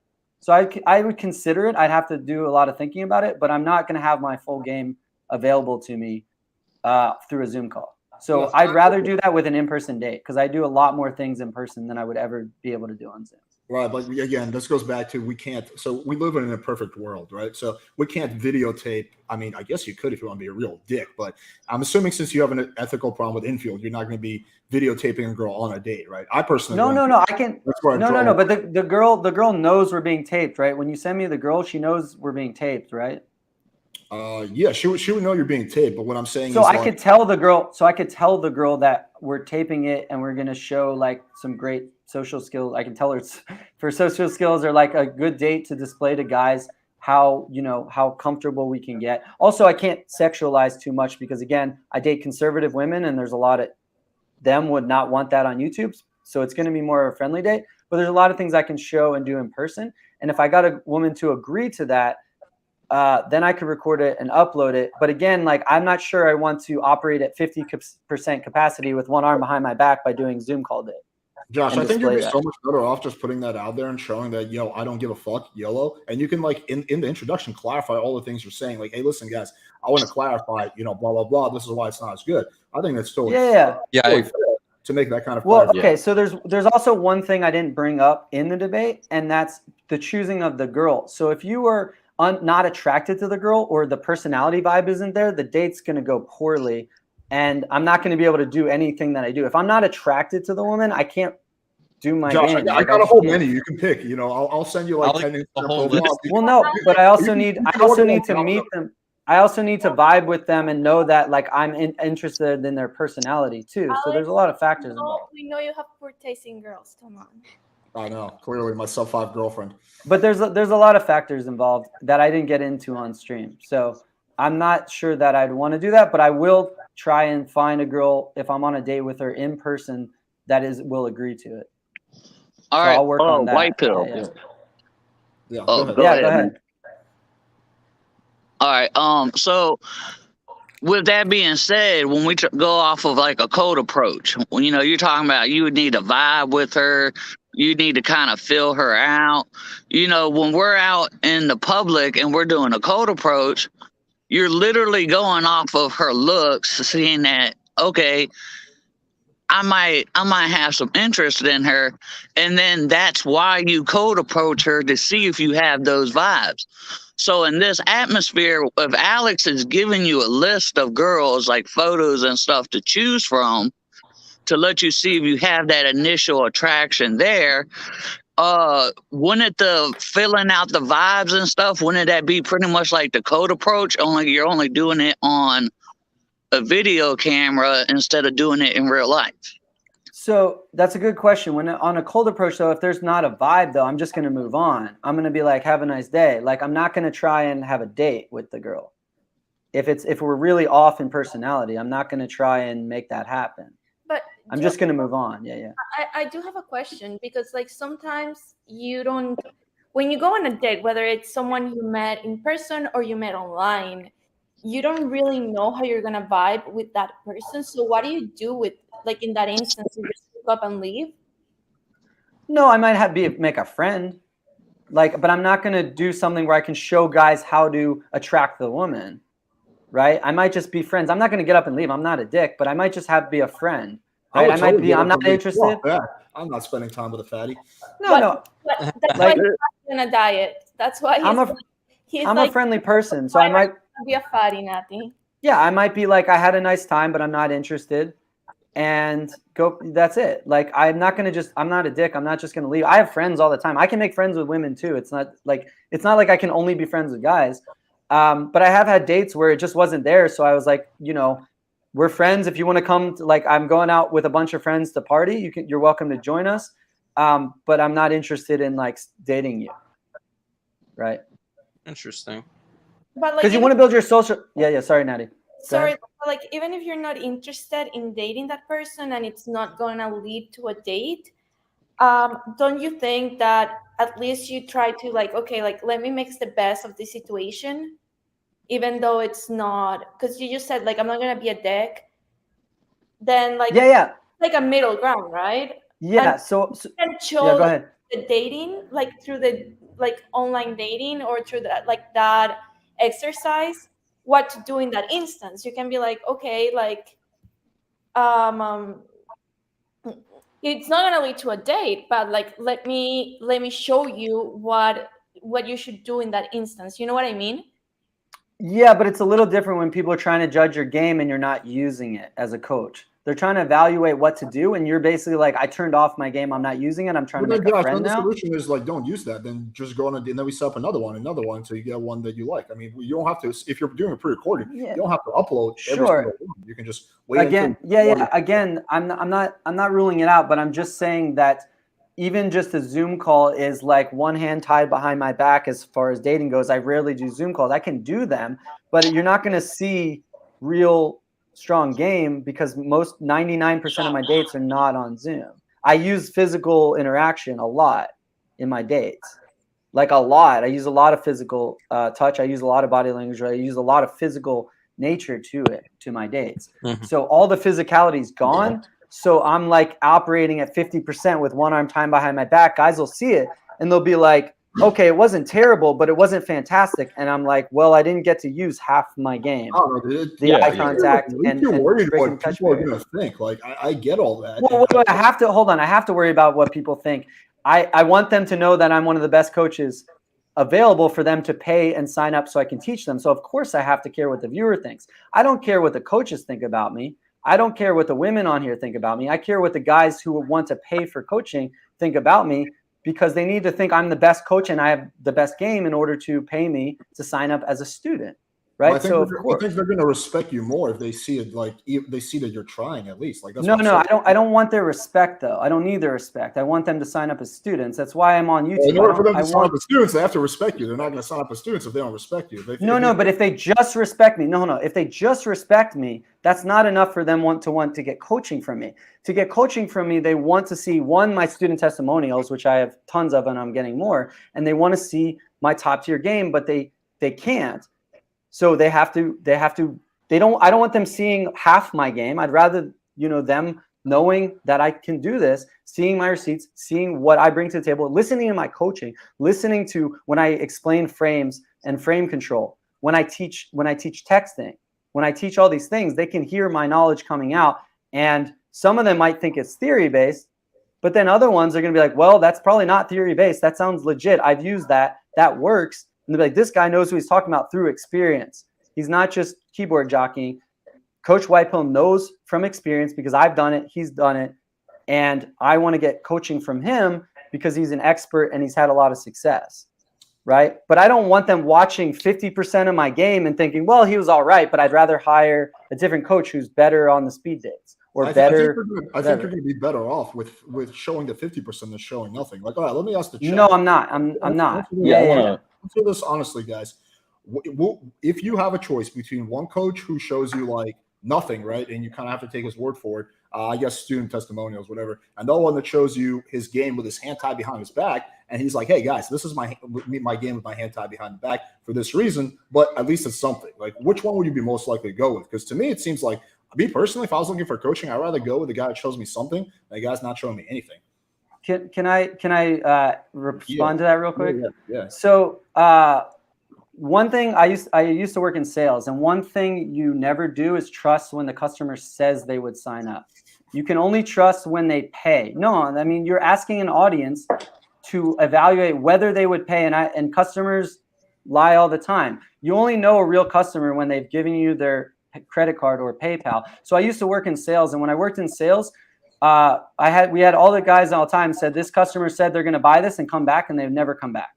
And so we used to joke around with these, other sales guys that always talked a big game, but they didn't have the sales record to back it up. I didn't count a sale until the cash was in the drawer, right? So you can ask people if they would sign up, and they can lie all the time. Happens all the time. Most people lie about what they would do and purchase. All right, but then you Josh, can can I push this like sales thread? Yeah, sure. Go ahead. Sure, go ahead. I just wanted to ask, because I have some experience in sales as well, right? So part of sales is like in home, you do a demo, right? And I feel like what we're getting to here is like, what kind of things do you need in your demo? Like as a dating coach, one of the things you can have in your demo is a demonstration of skill, right? So if you're on video on a long form date, let's say an hour long, you in a video, which you said you'd be open to doing, I think you can acknowledge that even from a sales perspective, if someone has a demo they can look at of you and the product you offer, they'd be more incentivized to purchase. Okay, good question. Let me go with your analogy here. What kind of demos did you do? I did demos for basically the company I worked for sold like pots, knives, a whole bunch of household items, right? So this is a while ago. But when I went to at-home demos, I'd bring the pots and the knives that I wanted to sell, and I would show based on what the customer wanted, right? What kind of things would be good for applications in their home, like for cooking, cleaning, all that kind of stuff. Got it. And so did some people want to buy the pots and other people want to buy the knives? Yeah, but I tailored my demo based on what they wanted. Got it. So let's say you got someone that wanted to buy the pots or buy the, let's say, and you could only bring the knives. Would they have purchased from you if you left the pots at home? Well, I feel like in that situation, like I have a catalog too, but I don't want to get outside of the realm of the analogy. So I'll just take it how you laid it out, right? If I only have the knives, you can't bring the catalog either. Yeah, you have to talk about the pots. Yeah, you can. And only all talk I do is about talk about it, right? I feel like at least if they know that the knives are good, right, and the company makes good quality knives, they're more willing to invest on the fact that we have good quality pots based on the quality of our other stuff that we sell. So if you're able to show, I have good quality first 5 minutes, someone can invest and think, maybe he has a good quality hour in him too. Okay, so let's say that you have someone from the same, a competitor that's equal in quality and value, equally respected, equally like you're on the level playing field, and they go in with the full slate right after you with pots and knives. Are you going to be able to beat them when they're showing their pots, which are just as high quality as yours for that sale? I would concede that they're at an advantage over you. But I think that from an observer standpoint, they can recognize that even if the other person has an advantage, given the handicaps that you were under, you performed at the highest of your ability. Sure, but wouldn't they beat you for the sale?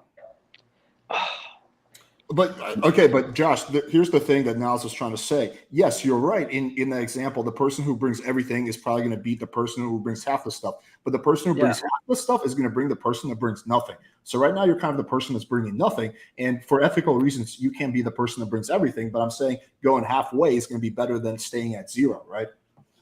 There's other ways to do it. I just rather not do I would not do the same presentation. I'd find other ways. So there's no way if a competitor could bring the pots and the knives, I wouldn't go in there and compete with that. I'd find a different way. I wouldn't go half in. But I'd find another way without showing like footage of your date. Sure. So instead of I want to go with this analogy. So basically, I could go in there with just the knives and try and convince them 50%, or I could bring something new to the table, like a referral, like a student testimonial. I would have my client talk to them and say, okay, sure, the other company has a reputation, but this company has the best customer service. Not only are their pots as good as the other ones, maybe even better, but their customer service is 1,000 times better. They're always there to replace the pot if it breaks or something. And I would bring something else to the table. I wouldn't go in 50%. I would do something else. So I bring in a testimonial. So that's why I'm working on getting more testimonials and referrals, because I want my guys talking about it.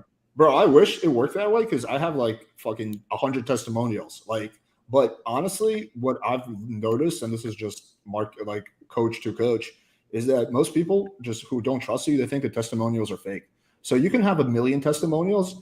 Once you get past like 20 testimonials, you get to point of extreme diminishing returns, and it just like doesn't do much. There's just nothing like proof of concept, unfortunately. Well, referrals too. Referrals are different than testimonials. All right. Well, even with that being said, okay. So I heard you said that you're trying to land the sale. That's your goal. If you're trying to land the sale. What's good? So with that being said, I'm trying to help a student. It's not like a pot sales too. It's like, yes, I'm trying to land the sale as a client so I can help that guy. So I don't want to compare this to selling pots and knives. I want to help guys, you know.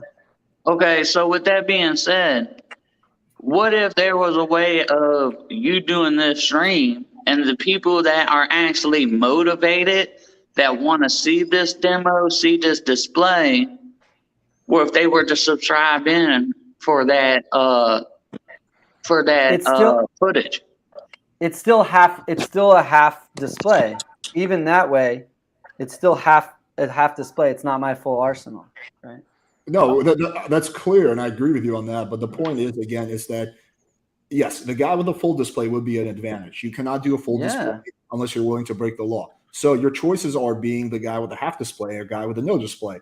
And my point is that being the guy with a half display is just so much better than being the guy with zero display. Dude, believe me, I don't like. There's liabilities to posting Infield on YouTube.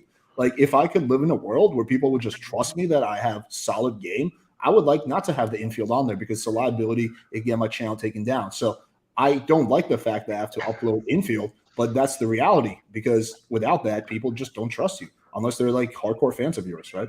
Alex, We want to see the receipts, Alex. So therefore, you need to post an Infield. I know you do, QB. What's up, QB? I have my What's receipt up? on the screen right now. Alex, we all know that it's because of Rhaegar that you get the girls. I know, that's true. Without Maxime. I was actually a virgin before Rhaegar came along. I was a 29-year-old virgin. Even with that being said, too, like, all right, me being a student, okay, I'm looking at you as a potential coach to sign on for you, to start studying from you, start learning from you. I mean, a lot of people can come on, study games, study the whole dynamic of it, and have plenty of book smarts. And just because they can quote off the book smarts and they can quote off the pamphlet doesn't mean that they actually know how to truly apply these skills in real life. So even if you're coming in at 50% of, you don't have that physical interaction, I mean, you can make that well known right out the bait. Hey, this right here is just me demonstrating the social skills of how to do a cold approach, how to start doing icebreakers, how to do this. Once you get past this field, there's other things that you can do. If you're invested in that, you'd like to learn more, come to my channel, subscribe in, let me go over this. But a lot of people can just read off the pamphlet, but if there's no proof that you can actually perform and do the task involved, then how are we gonna? That's why we want to see. Right, hold on. That's why we want to see the infills, the receipts, and people doing it on a continuous basis. All right. So like, hold on. Like, prime example. A lot of people think all my receipts are pros, but I have endless videos going to bars, nightclubs, meeting local women, and guys are still upset about that, and they think they're undercover pros. And I even show my Tinder, my Bumble receipts. So it's like, yo, QB even has a receipt of him being born. He has a receipt of him coming out of his mom's vagina. He was like, I was near vagina when I was fucking 1 day old. Beat that, motherfucker. I mean, if you're providing valid receipts, actual proof, you got to understand we're on a social platform. There are always going to be haters out there. There's always going to be people out there trying to challenge you. But at least you're showing that you're putting forth the effort. So when you got somebody on your channel who's not trying to troll you, they're actually trying to develop, they're actually trying to grow, they're seeing that proof. And even if you have the haters on there, I mean, haters are just going to bring more entertainment to the channel. Okay, I'll phrase it more like this. You would agree that like a majority of our industry is frauds and scammers, right? Yes. Yeah. Yes. Yeah. Everyone here agrees with that. Okay. I don't agree with that. Oh, well, you're not part of the industry. Well, I'm not part of the industry. Bros only, okay? No women. Go back to your basement. No, I'm just kidding. Basement after school. Damn. So what's it called? So so most of our industry is frauds. So I think that if you are one of the legit guys, right, which you say you are, I think you have to show proof of that. And I think testimonials, I wish testimonials were enough, but everyone who doesn't believe you will just say testimonials can be fake. And to be fair, a lot of people have fake testimonials. It's not that hard to fake a testimonial, honestly. I showed receipts on your stream. Just because you didn't like them doesn't mean your audience didn't like them. Alex and White Pill, because you guys are both the dating coaches. What is wrong with doing an actual like Instagram live? All right, because testimonials. Instagram live of approaching girls. Yeah, I think. Let me explain what's wrong with that. Actually, because that idea has been brought up. Because when I'm filling Infield, I have to censor out the girl's private information, her phone number, anything personal. She says her job, right? So I cannot do that if I'm live streaming live. So there's no way to do that without giving. You're not going to ask those questions, and then they come up naturally, bro. Yeah. They come up. If she asks your name, your instinct is Go ahead, there's no way to do it without being personal, honestly, man. Like that shit just comes up. And then even like assuming you try to stay away from that and she just lets something drop and then like that information is out there in the metaverse, like I wouldn't even feel comfortable doing that. Well, now I hear you can sign like the waivers where she shows her ID and it's I believe an app that you can do and you have your ID as well. So you'd be like, hey, I'm a YouTube content creator. This is going to be a video and you cannot sue me. And then boom. But then she knows that you're videotaping her, so it's not a genuine interaction. That's the problem. Yeah. I think the real way to do this is long form infield without jump cuts, right? From start to finish. I think that's in combination with showing like other types of receipts. I think that's the way to go. Again, there's no like the perfect solution would be from opener to the part where you're fucking the girl, but you can't do that. Oh, by the way, Alex, I want to bring that up. A lot of infield's fake. Not yours, but I'm saying a lot of infield. You can fake infield just as easily as you can fake testimonials. You can know the girl beforehand. We can fake everything. So There's a lot of infield that's fake. Yeah, go ahead. Let me respond to that. So you can fake the girl's reactions. You cannot fake your own behavior. So that is the big thing. But behavior is subjective. Behavior evaluations are all subjective. You cannot. So if you fake how you carry yourself. No, but it doesn't matter because if the girl likes you, then the guy will think it's good footage, and then he'll say, "Oh, this guy's legitimate." Dude, I've seen fake infield where the guys in the comments were like, "This is the best thing ever," and the girl was totally faking a reaction, and they weren't looking at the guy. They didn't care. They saw the girl responding positively. And they were like, "This dude's legit," and I'm like, "This thing is all fake." Well, so you can absolutely fool the audience. That is honestly, I feel like pretty much everyone who fakes infield at some point gets caught. So like that shit just comes back to bite you in the ass, especially if you start getting big. Like at some point, some girl will come forward, right? Yeah. It's just like you just can't hide it forever. Like at some point, you will get called out. Also, can I make a point after you make the point? Yeah. So also with infield. Getting numbers, so you can't evaluate what you don't know if you're not good at it. So it's like watching Steph Curry. You don't know who he is. He's in college shooting a basketball, right? If you don't see it go in the hoop, how do you know he's the best shooter, going to be the best shooter in the world? You're just watching him shoot, and you're evaluating based on his shooting mechanics, and then you don't see the ball go in the basket because on an infield, you don't know if the number leads to a date even. A lot of numbers, the girl never even responds through, the girl never even responds through text. So you're saying, oh, this was an amazing infield. He got her number, never met up with her.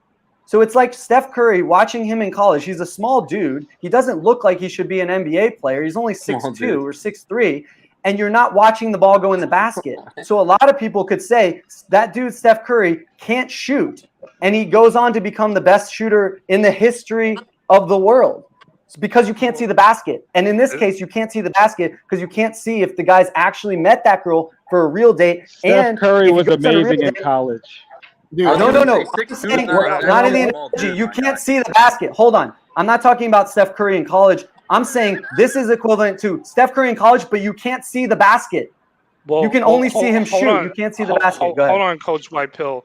This is the thing that I challenge, a lot of dating coaches. It's like, look, we have the date or whatever, but what happens after the date? We see your Tinder Bumble matches. Let's see the same girl on the date with you, going somewhere, and let's see something afterwards. So I totally agree with you. What they do is they're only going to show a segment. They're going to show some rejection videos, and then be like, oh, it's hard for everybody. And they'll show a series of rejection videos, but yet they're a dating coach. And it's like, look, I need to see you macking down with some baddies out there, taking somebody back to the crib, hot tub, thoughts on yachts, the whole gambit. Like, I can't see endless rejections and then, I got this whole list of girls on Tinder. No, you don't. A photo with, hold on. Actually, you made a great point. A photo with a girl at your house is way more proof than any infield could ever be. Nah, depends on what's going on in the photo. It's so easy to get a photo. I had any infield could ever be. When I was a virgin, it depends on what you're doing. If the girl's laying on your bed, like with her fucking mouth out, like she's about to suck your dick, yeah. Regardless, if she's at your house, it's way better than an infield where she never saw you again. Way better. You don't think you can have a female friend at your house? I think you can, but you can also have infield where you endlessly got numbers and you never saw the girl again. I'm gonna go after Natty. She never responded. Natty wants to right, but I want to make a point. When I watch people's infield, I can tell within 30 seconds if they're a good game or not. It's really not that. No, you can't. No, you can't. You can't tell. I can't. No, nobody can because you don't know if they. No, you can't. You don't know if they ever met the girl again. There's no objectivity. But you can judge the game in and of itself. That's Alex's point. No, you can't. I can make a high probability. Yeah, because I got like a really good point, but I'm gonna wait till. Wait, go ahead. Coach White Pill is being disingenuous. Natty wanted to say. Coach White Pill is being disingenuous. I'll let Natty go. Subjectivity. You can judge the game in and of itself. Can you guys That's another debate. We'll have another debate on it. Go, Natty. Let Natty talk. Let Natty talk. If a guy has no game, even if he sleeps with the girl after, we still know he doesn't have game because we can judge the game in and of itself. Tyrone, I'll debate you on this another time. Can we let Natty talk, please? Yeah, let's let Natty go. Go ahead. I appreciate it. I do have a question that you made during the debate regarding that it just didn't seem genuine, right? That this speed dating did not came off as the Bachelorette. My impression of them, to be honest, they come off more as a FaceTime date. Right? And I think it's and it's also a really good practice. And it also makes a good point for coaches also to show their skills, right? Because if you're not able to, because a lot of girls, and this is something that you'll experience in real life. A lot of girls are like, hey, you know what? Can we do a FaceTime date first? So, what's is there a truck in someone's background? Yeah, is he driving while he's doing that? I'm gonna turn. Stefan's actually muted, so it's someone else. Oh, okay, never mind. My bad. So yes, I think it's important to just make that point because a lot of girls do ask, "Hey, can we do a FaceTime date before I meet you?" Sure. And being able to translate to that, it's highly important. And I think that a lot of people also want to see how does a coach interact with a woman on a FaceTime type of date. Okay. Yeah, I think I answered a lot of this during the debate.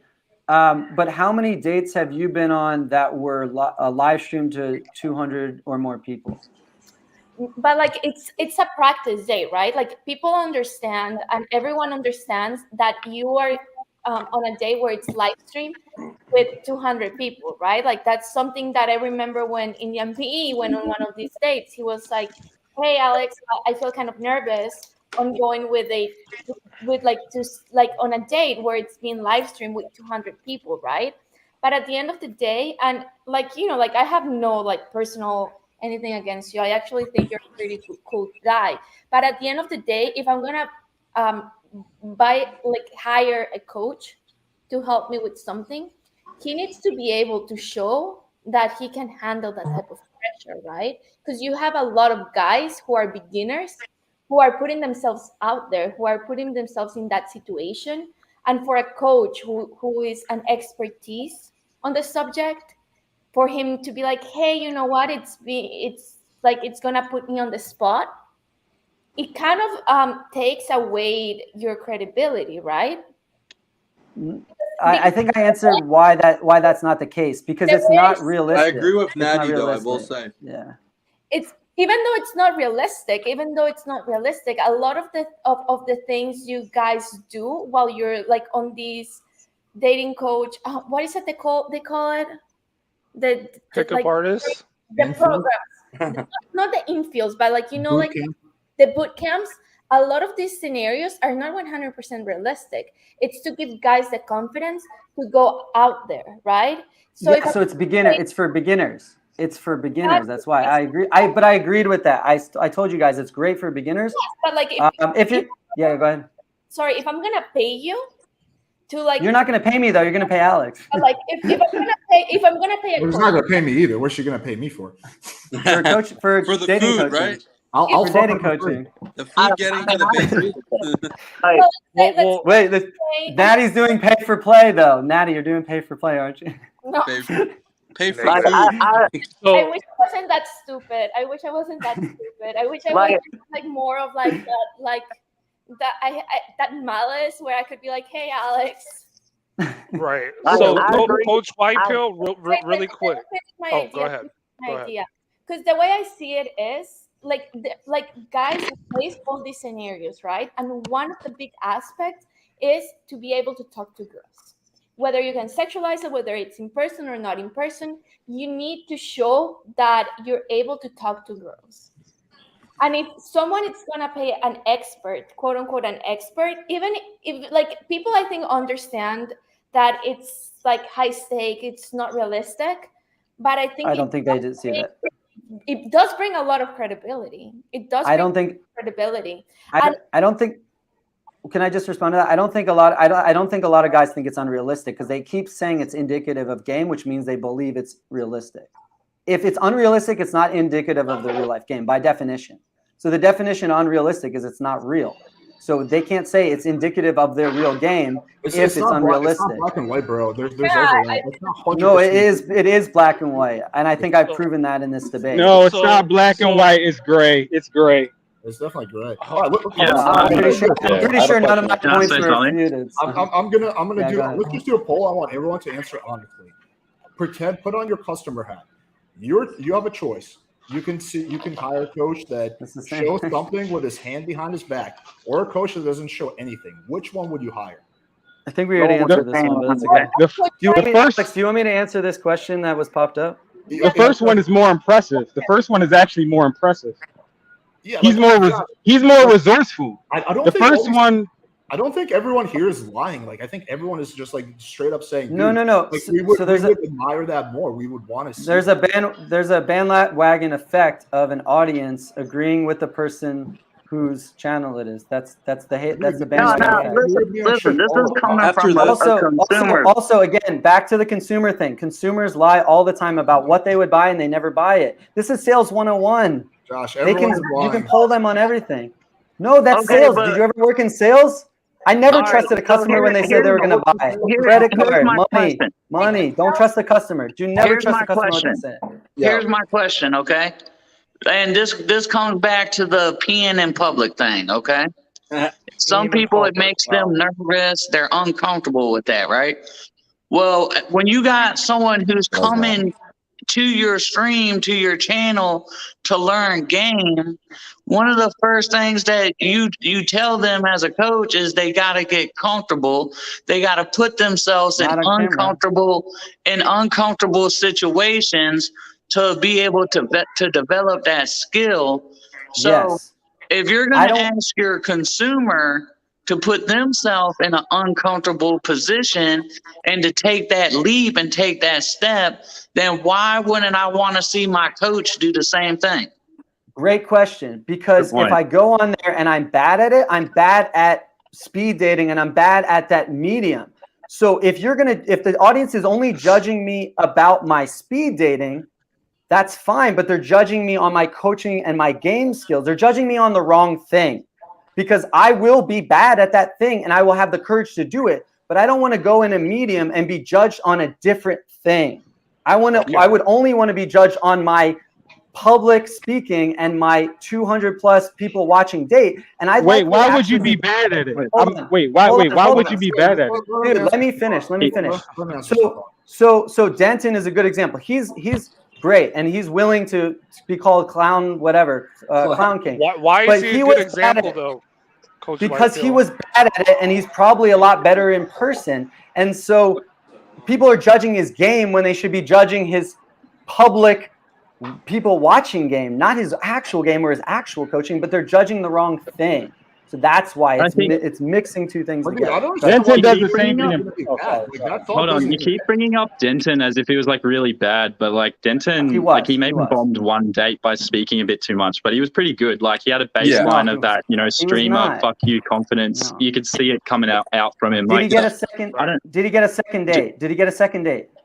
It doesn't matter like that. Getting a second date with everyone. No one is expecting you in a cold approach to be 100% with every single girl. It's just like we want to see a baseline of level of confidence with talking to women. It's not necessarily like, oh, you have to get a second date and you're not top 5 we've seen ever on here. You're not better than Prince O and you're a coach. We just want to see something, you know. Everyone is saying you want to see it. Like all these. I know you want to see it. I know you want to see it, but I don't want to be judged on the wrong thing. Alex, really quick. I hold my credibility question. I don't think. Yeah, but hold on. Just back to your like peeing analogy before. Like, I know what you're saying about like the people who have like a shyness with that. But like, how many of those people are actually coaches? You know what I mean? Like, how many of those people have that baseline level of anxiety with that and then won't be able to public speak? Like, I think people like Alex or, Prince O, or I don't know, all the people who've done pretty well in speed dating probably don't have a baseline level of anxiety that's high enough to, have any of those issues. So that when they come across on the stream, they have that streamer fuck you confidence, which I think, most people who would be good with talking to girls in any scenario, regardless of if it's like cold approach, regardless of if you're out at a club, that have like some level of baseline competence when it comes to these speed dates. So yeah, I don't know. I don't think you'd have to come in here to be like, just let me finish. I don't think you have to come in here to be like the best. I just think you have to come in here to like show us some level of competence. Like that's all we need. So competence being judged by you guys who are potentially beginners or newbies at this stuff? You're the judges of competence. But everyone, dude. Hold on. Comedians, beginners. No. But he told me. Okay. But what I'm saying is competence judged subjectively here or objectively? Definitely. I can't shoot like Steph Curry, but there's some things. Hold on. There's some things we can agree across. What's your name? Yeah. My name's James, but there's some things we can agree across. Multiple. It doesn't matter. Like if you see an absolute noob at basketball, like I'm not that good myself, I can watch the NBA and be like, holy crap, LeBron James, this guy's way better than everyone else. You know what I mean? I don't have to know the complete everything part of it just to see some level. Go ahead. When you watch LeBron James, do you see the ball go in the basketball hoop? Yeah, we do. And sometimes you see him miss. Sometimes you see him miss. Sure, but you've seen him score a lot more than any of the other dudes on the court, right? Yes. Yeah, that's true. How many guys on the speed dates have you seen score? Have sex with probably normally like 3 or 4 a stream out of probably 12. No. I'm saying I think what he's trying to ask is how many guys actually bang the girls. Let's go one at a time. I got to clarify. This is why I only do one-on-one debates, because I have to have an engagement with the person who's debating me. I got you on that. No, hang on. No, to be fair to Josh, it is like a 9-on-1, so let's give him equal speaking time. So go ahead. Well, yeah. It has to be one-on-one. Debates don't really work with more than this is like a panel type of thing, but I will give you equal speaking time. So go ahead. Well, can hold on. What I'm going to say is that like in debates, you have to have one-on-one in the conversation. So I'll go around the panel and debate each one-on-one, but I can't debate more than one person at the same conversation because I have to be able to respond to that person without interruption. Fair enough. Let's just go in order. Let's just go in order. Who's starting? James? Well, let me finish. I'm responding to James. I need to respond to James. So if LeBron James, you're watching him score, you have objective proof that he has more baskets or more scores than the other guys on the court. You're watching that in real time. you're not seeing any of these guys have sex with the women, so you don't know if they actually scored. So it's like watching LeBron James versus what's it called, Mutombo or whatever, and you don't see the basket. You might think Mutombo is a better basketball player than LeBron James because he's bigger and taller and he's good at blocking the ball, but he can't shoot. No, and you might say he's better that way. Yeah, I'll let you go. Yeah. I was gonna say, there's no objective measurement of scoring. Yeah. No, I agree with you. It's not about necessarily like ranking you as like a top 5, is what I was trying to say before. It's not like necessarily like, oh, here's all the, this one piece of game is like exactly, how we're going to measure you as being, good or not. I completely understand that. It's just that if we see, if you were to come on the stream like 2 or 3 times, do a couple of these things, we'd see like a baseline level. Like even if it was only like a 7 out of 10, we'd still see some sort of confidence. But to get a student, I don't want to be a baseline. I want to be top 5, and there's no way to prove that through the speed date. Yeah, I feel that I want to be top. I want to be seen as top 5. Top 5 unless you show proof. There's no way that can be done. I came on your channel the way to show you proof can be with top 5. I've seen lots of girls with me. I don't need a speed date to show that. Yeah, go After ahead. whoever's done is done, I want to make a point. So, Go KB. Go ahead. Well, I'm just saying, I totally agree with you regarding the whole speed date. I feel it's like it's great acting, and hey, it can help guys like speak publicly with people in general. But I disagree on the whole attraction, and it can lead on to other dates. So when guys are coming at you saying, hey, you need to be on this speed date to prove yourself, well, the reverse is, look, I got all these endless receipts, Infield, past girlfriends. He has no Infields, QB. I don't do hidden camera, hidden audio. You up, Hold on. I don't do hidden audio recordings, but I did just post Infield of me talking to the women. I'm not gonna record their audio. Wait, but no one can judge that anyways on a short that I just did. Where can we see that? On my channel. Yeah. Oh, let's go. A lot of it's Coach David. A lot of it's Coach David because he was doing approaches, but I'm going to put more of mine as well. So there's only a few of me on there. Is it you or Coach David approaching? It's both. I'm gonna put more. I'm gonna put more up soon. Yeah, go ahead. Let's do this. But just to kind of wrap my argument is like, look, obviously in person you can engage in the body language. You can visually see her interest, and the environment is completely different. When you're sitting at your house or, I don't know, your office, and the girl's there, the mood is totally different. Yeah, she might be drinking or tipsy or whatever, but when you're in person, you got music, dancing, totally different environment, and you can, she finds you attractive, boom, within 5 minutes, you can leave with her right then and there. On actual speed dating, you really don't have that power because it's all virtual. Yeah, you definitely don't get body language and all those sort of like sexual tension cues other than what you have with your voice. Do you want me to answer this question that's been sitting up there? Do you want me to answer that? Sorry, I was just watching your Infield. Yeah, go ahead. That's fine. Do you want me to answer that question? Yeah. That was very kind of you, Alex. What? That was very catty of you. The whole. Well, I'm gonna play the Infield, and you guys can see what I'm talking about. It's not. It's actually mostly Coach David. I'm gonna post more of mine. There's only. I guess after the Infield, I'll make the point. Okay. Yeah. Go ahead. Let Josh answer the question. Yeah, that's fine. So Doug, by the way, Doug is hilarious, guys. Read his comments. He's such a great troll, dude. I laugh at like half of his comments. It's really funny. Anyways. So if I can cold approach a bit, why is speed date? I've practiced a lot more in the banana seat. That's my thing. That's my jam. So it's a different medium of what you've practiced.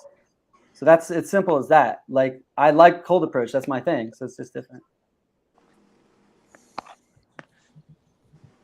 So I want to make a comment regarding something like, because like it seems like you're worried a lot about people's perception of you.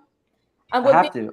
It's marketing, right? I won't. Yeah, go ahead. Marketing, but like, I'm gonna give you a great example of Alex's, right? Like, he's been accused of dating sub-5s, right? And if you see some of the girls he dated, I mean, I'm kind of like the best. One of the best. Right. Or so you think. Oh shit! The truth's out. Oh no! Drama. Here's the drama. We finally got to the drama part of it. Stir in the pot. If you guys think I'm ugly, like you may have not seen some of the girls he hooks up with. Don't flatter yourself. But like at the end of the day, you will always get shit on, right? It will always happen. Like Alex does, like, you know, like the current controversy with Alex is that he dates a sub 5. You shouldn't trust him, right? So you will always be questioned. I remember there was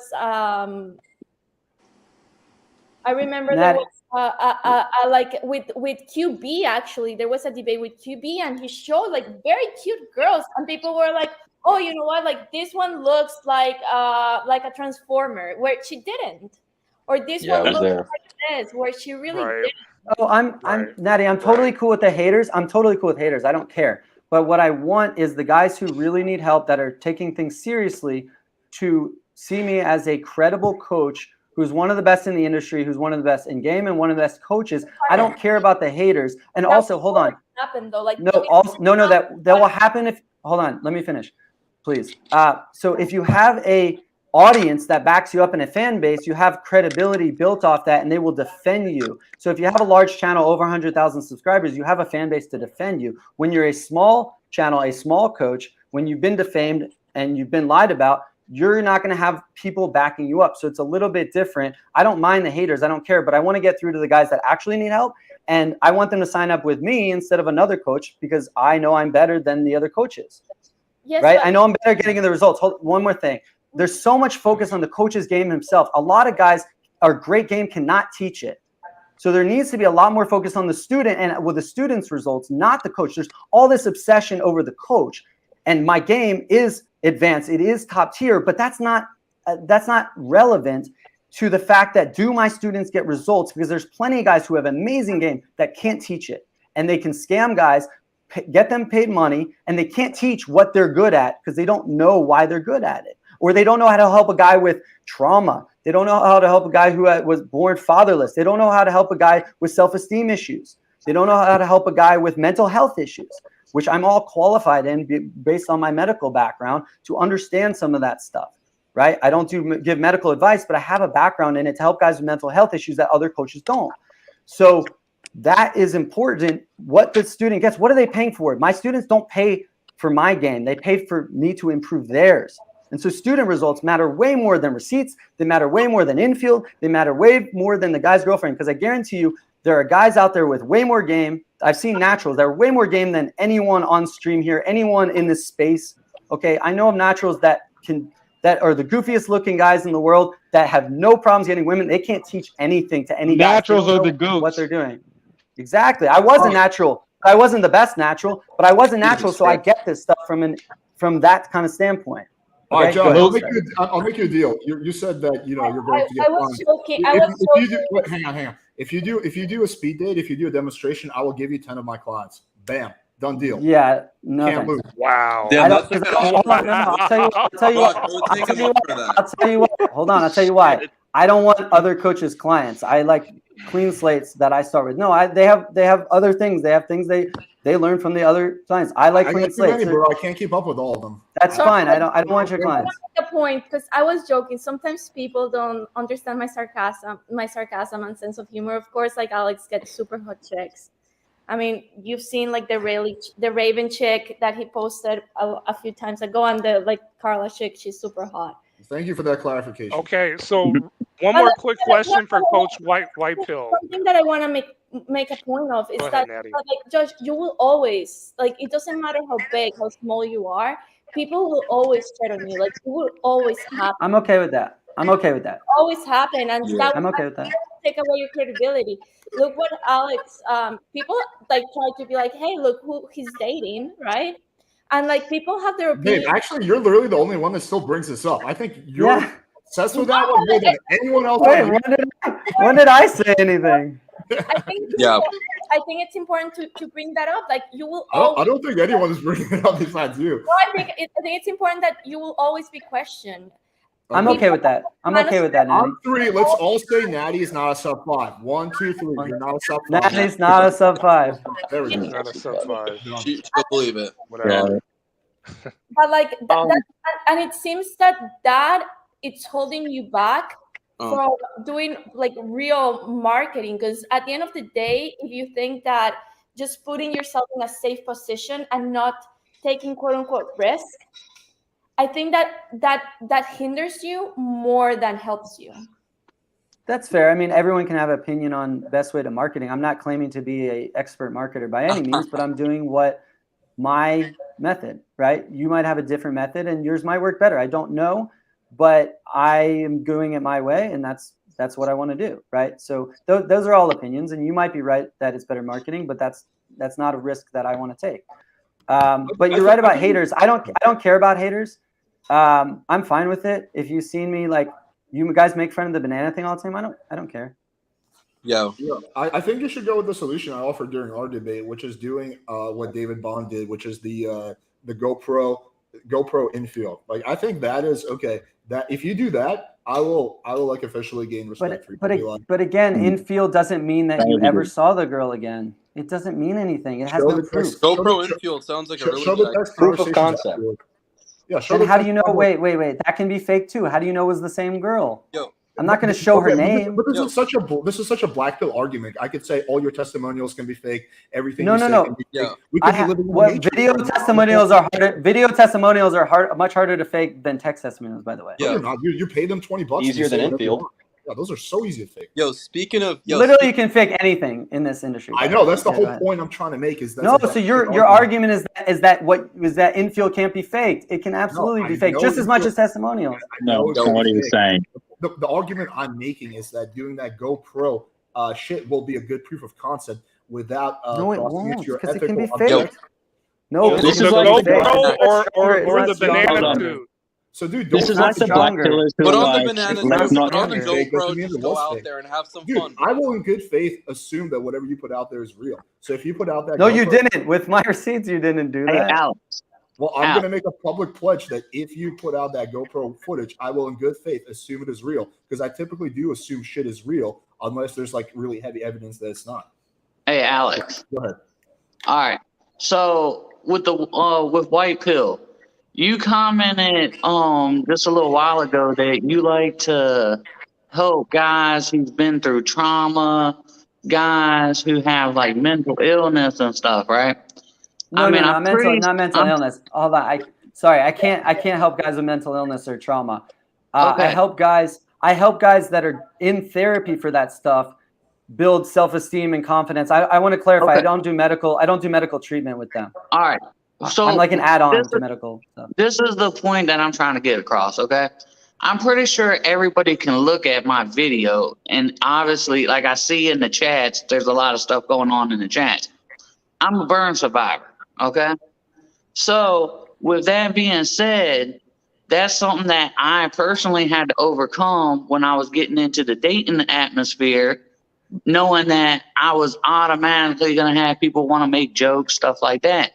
So when I'm looking into a coach, like, to see my coach be put in an uncomfortable situation and see him actually applying the skills needed in, and I say, okay, this is how he did it, this is how he maneuvered it, that allows guys who have been in my situation and had to overcome some of these obstacles that I've had to overcome, better know how to handle that type of approach. You understand what I'm saying? Wouldn't it be better for me to just help you overcome yours? Wait, real quick before Josh answers that, Greg, or is there anyone I can take off, because I want to bring on another person? So is there anyone who's finished who I think Greg. I was gonna say one more thing, but I'm gonna wait till like after people go around. Niles, do you after he finished answering this, I can log off. Okay. I can log off after this. Yeah. So wouldn't you want to see someone in a similar situation to you getting the help rather than me who's never been a burn victim? Wouldn't that be better evidence that I can help someone because I'm actually helping them rather than me just talking, doing something barely uncomfortable? I did. I went in a banana suit and walked around and approached women. That was an uncomfortable situation that I've shown, right? So I've shown that on camera already. That's already been done, but it's not even as good. That thing of me willing to do something awkward, uncomfortable is not even as valid as me helping someone who's a burn victim actually overcome that, because maybe I can do it for myself, but I can't help someone else do it. So, and with that being said, if I could get on, because I've seen in the comments where some of these people said they'd like to see me on a speed dating with Alex. If I was willing to commit to that and have you in my channel for that live to give me Coaching feedback and give me help, would you be open to that? Definitely, 100%. I'd be down to give you help. Well, just 100%. I'd be down to help. And then hold on. With each other, it's going to be a girl, right? Oh, hey, wait. That's a great. Hold on, that's a great idea. I gotta say this. Wait. I have a great idea. Why not just let me coach guys before they get on stream for their speed dates? How about that? Let's do that. Let me coach guys before their speed dates. You want to see coaching? Hold on. This is a fantastic idea. Why didn't you let me coach guys before their speed dates and then see how they do? That's a good one. Can we record the coaching? Just got to get a banana suit now. No. You can't record the coaching. I'm not giving you my secrets, Alex. Nice try. Alex, let me just say this one thing. I don't need your secrets, bro. If it doesn't work, yes, you do. No. I don't give away my secrets. No. If it doesn't work, Purple Jester, if it doesn't work, then, game is manipulation. And no, give me a few times, not just one student. Let me do it a few times. Okay, it doesn't work. I'm not going to lie. You have a disadvantage based on your appearance being a burnt survivor, So a lot of women may not find that attractive. That's just a hardcore black pill truth. But when you have this clarity, when you have this clarity and you say, you know what? I'm tired of getting picked on. I'm tired of being rejected. Then it's time to get that passport and start slapping ass overseas. Like a boss. Well, I tell you, with just me personally, and I've dealt with other like burn support and stuff where I've helped talk with people. My nickname, everybody on the streets know me by, is Crispy. I joke about it all the time. I own it. I'm like, I am the burnt homie. I'm Crispy. Like I tell girls all the time, oh yeah, I'm Krispy Kreme. I turn it into something to where I joke and make it relatable. And a lot of the relationships and stuff that I've had, the girls tell me that the fact that I'm so comfortable in my skin and the fact that I'm comfortable with my scars, and there's a story behind my scars that give my scars even more meaning, that, Dude, it tends to work out in my favor. Yeah, okay. And that's cool. Man. That's awesome. But it's a mean world out there. All right. It's cool. It's absolutely. Right. They will try. See, they will try to rip you down. They will try to break you down. They will try to do things to twist it. But at the end of the day, I can't change the fact. I can't change the fact that I got burned. All I can do is recognize that, move forward from it, and try to figure out a way to manipulate it to a strength. No, you can't manipulate it. Pause. You cannot manipulate that. All right, QB, he ain't trying to bang you, man. All right, like, I know he ain't trying to bang me, Alex. I want the man. Like coming up with like 20 excuses why he can't like. Yo, Alex is off the menu. Don't even try. all I'm saying, look, you can try with the coaches and what they're telling you and selling you. That's great, but if it doesn't work, you have the option with the passport to get what you want. Guaranteed. No manipulation necessary or required. That's all I'm preaching. But anyone else can go ahead. Okay. All right. Thank you for that. Yeah, I wanted to ask Josh a question about go ahead. Just tying back to a previous topic. So I definitely agree with you, Josh, about the speed dates and how difficult it can be to sexualize a conversation in the first 5 minutes. And like, I was on a speed date, right? I was talking to Tatiana. I have her Instagram. Like, we follow each other now. So that was a good outcome. She agreed to talk later. But just based on that, right? And that experience I myself had on this channel, I can tell you that Alex's feedback to me was that I needed to sexualize the convo and make it not sound like, we're two colleagues at work, right? And I understood that. So that's something I'm adding into my repertoire to try to improve on. Like, even if you went on the speed date, right?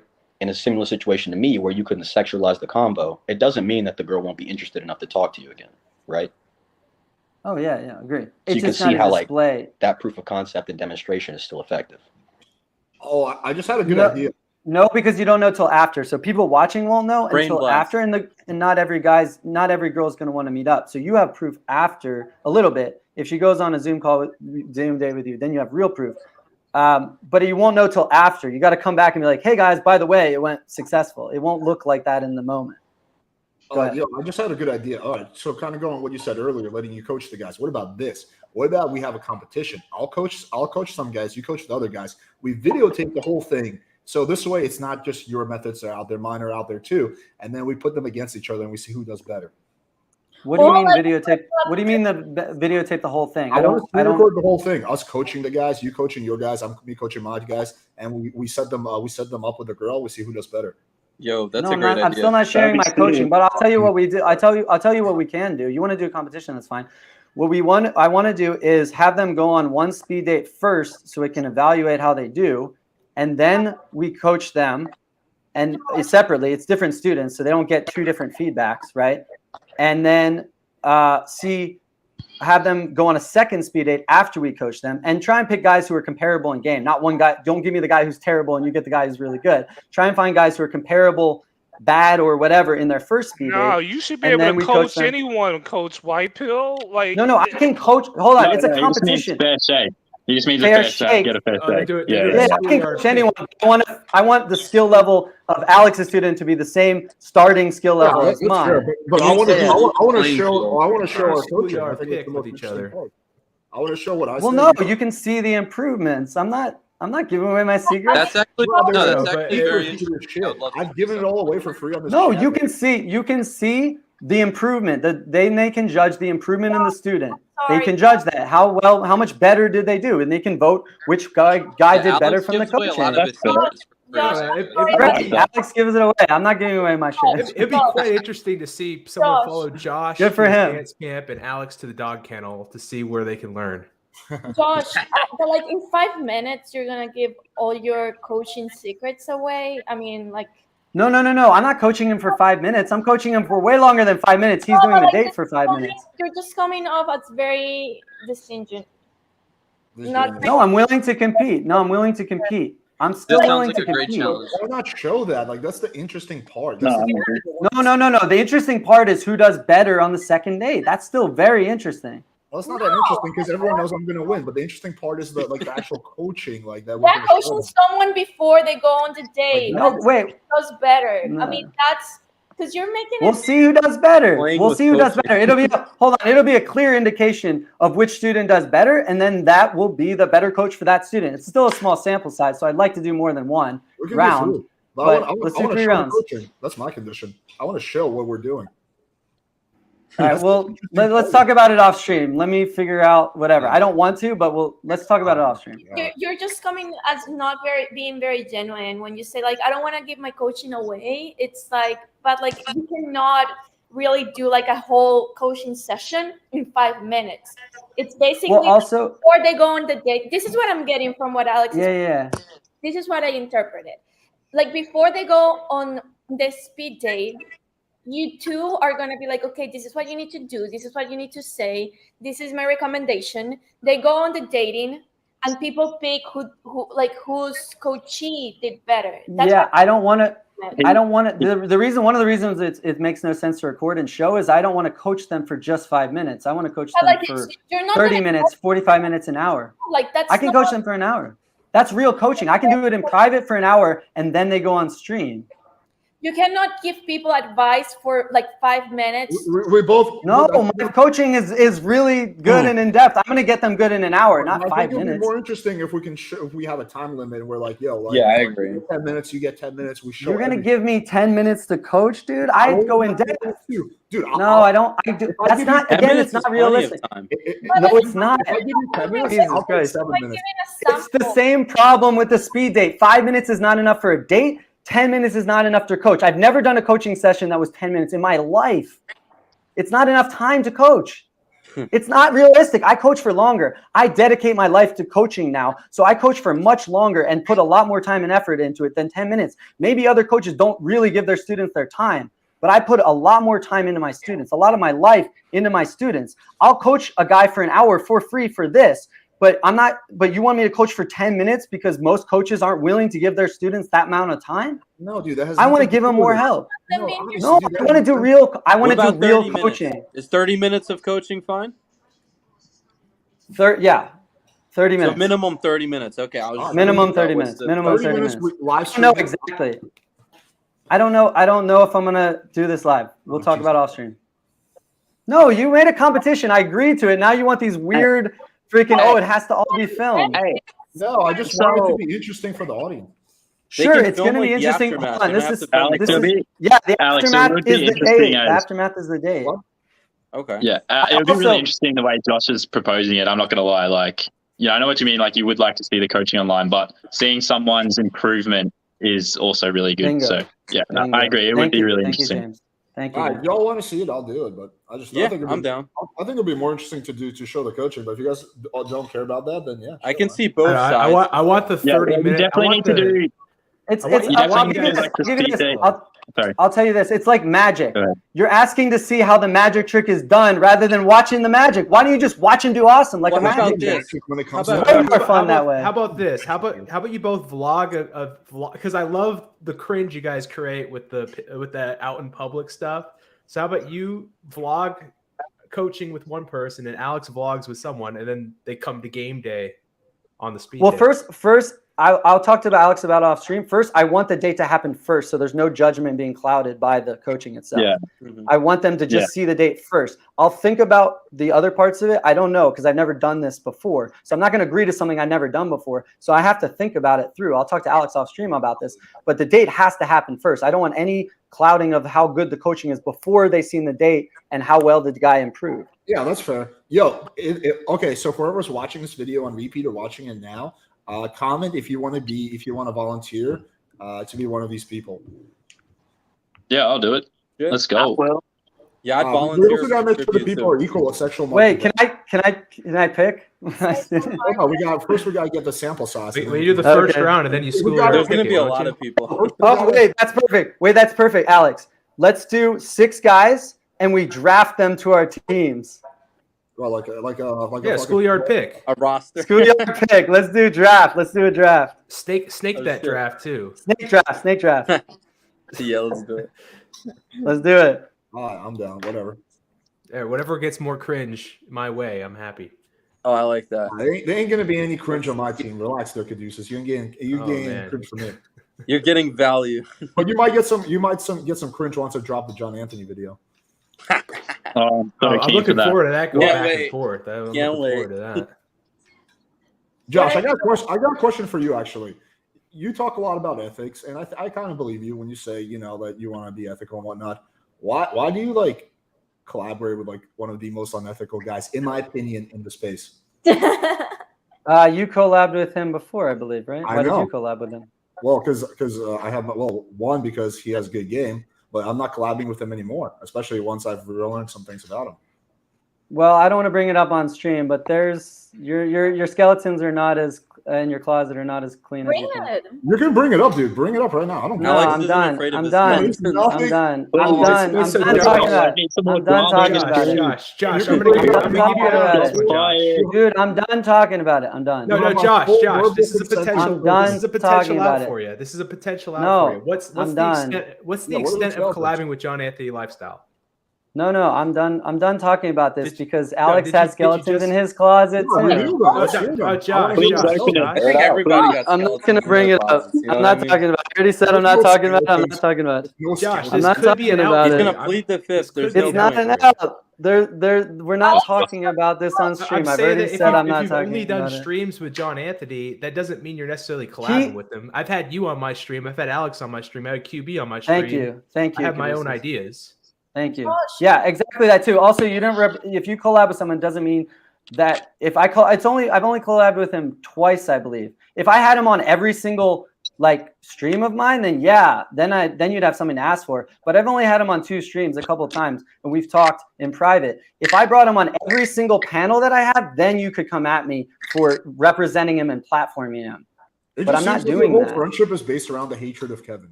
I'm not gonna lie. I don't know what you're saying, but I'm not gonna. Jared W is like angrily staring at his screen right now, like Josh. He's waiting. Josh, Alex is not gonna sue you, so why don't you bring his? No, it's not that. It's not about lawsuits. I just don't want to, Natty. I just don't want to talk about it anymore. Please, just let me move on. I'm so curious what these girlfriends I have are. Caduceus is like ready. Look at Caduceus. Just let me move on. I know it's drama, but let me move on. I came here to talk about speed dating, so I told you at the beginning I only want to talk about speed dating. All right, fair. So that's why I'm here. You gave Caduceus the biggest blue balls right now. All right, can I bring something else up? Because we were talking about fake infields. You cool if we discuss fake infields? So you guys are familiar with like Vitaly ZDTV, right? You guys know who he is? A little bit, yeah. Yeah, so his videos where he's like picking up girls, do you guys think that's like authentic, or do you think that's kind of like fake infields? Well, I don't know enough about him. Isn't he a prank channel where all that shit was fake anyway? Yeah, he admitted to faking. Yeah. Yeah, I think some of them were, but like I don't know. Some of his picking up girls videos look legit. I don't know, to me. But. Greg, just so you know, if someone shows you to be faking something, you can probably assume they're faking other things. That's a pattern of behavior, right? I mean, you're not wrong. I was just curious what you guys thought about that. I don't know enough about him to make an opinion. I try and reserve judgment. I thought he admitted to faking those, Greg. I thought he admitted to faking them. I don't know. I didn't hear about it. Hey, one of my buddies in college like plays pickup soccer with him, so like I'll ask him then. Oh, really? Yeah, because I know he's definitely gotten arrested a lot for shit he's done. Like there was one where he beat up a jogger or some shit on shrooms. And it was like a whole. You guys look up the video; it's crazy. Yeah, I followed that drama really closely. Yeah, he was fucked up on shrooms. He got a really good lawyer. Somehow he wound up getting the charges dropped. Yeah, he was like he had like a hardcore drug and drinking problem back in those days. Yeah, Vitaly has a crazy lawyer, yo. If you need a lawyer, man, his lawyer. I know. I watched the podcast he did with his lawyer. That actually does seem like a good lawyer. That dude's fucking. Next time I decide to tackle a jogging lady while I'm on shrooms, I'll definitely hit that guy up. Yeah, for sure.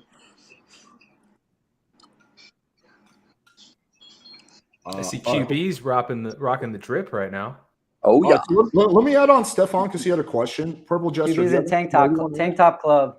TBM.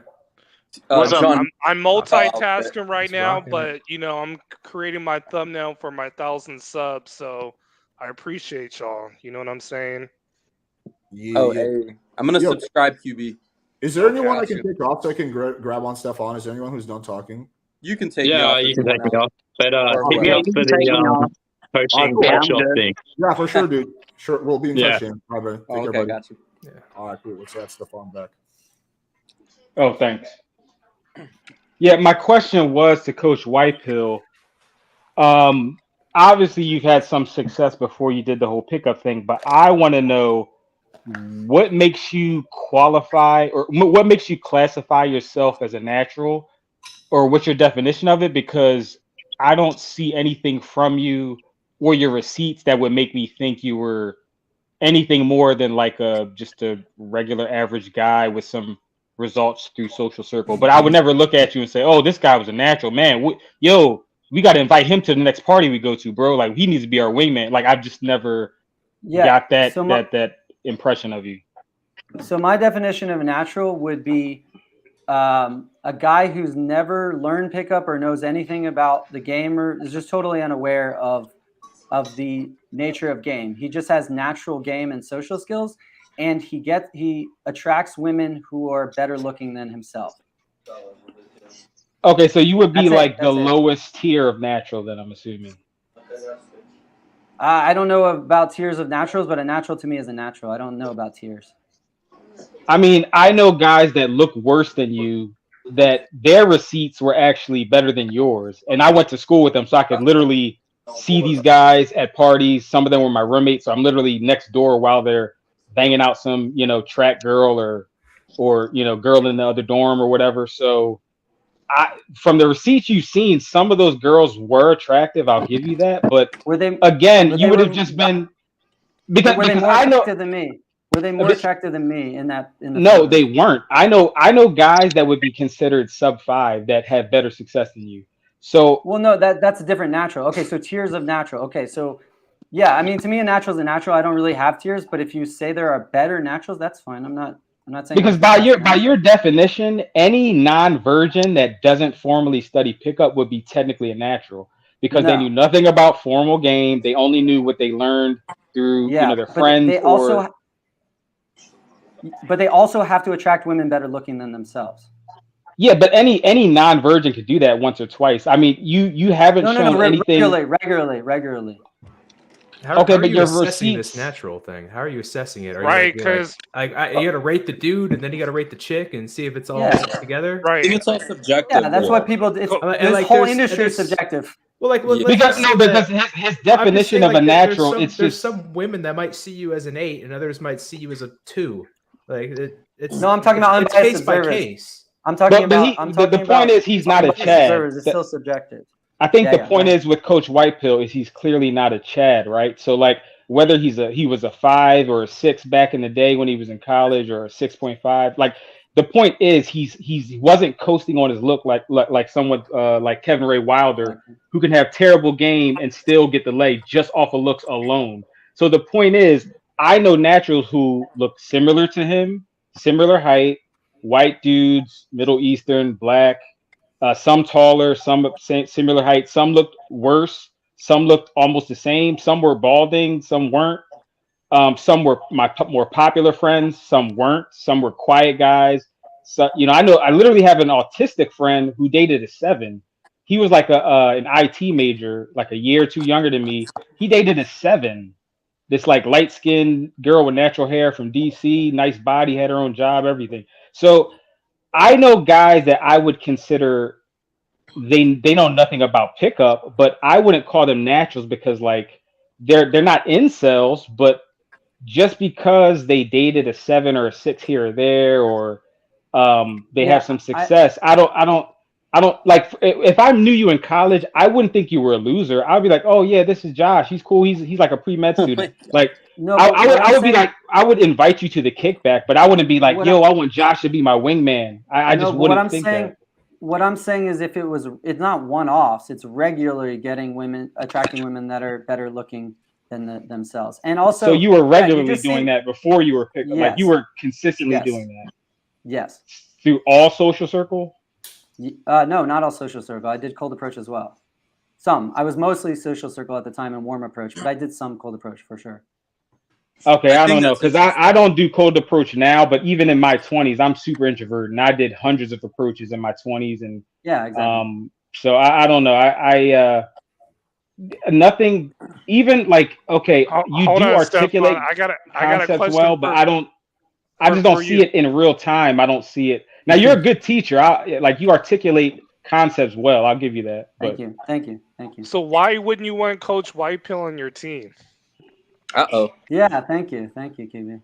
Well, because I do consider myself a natural, quote unquote, and that's because even when I was 19 years old, me and my friends used to make fun of pickup artists because we already had better game than them.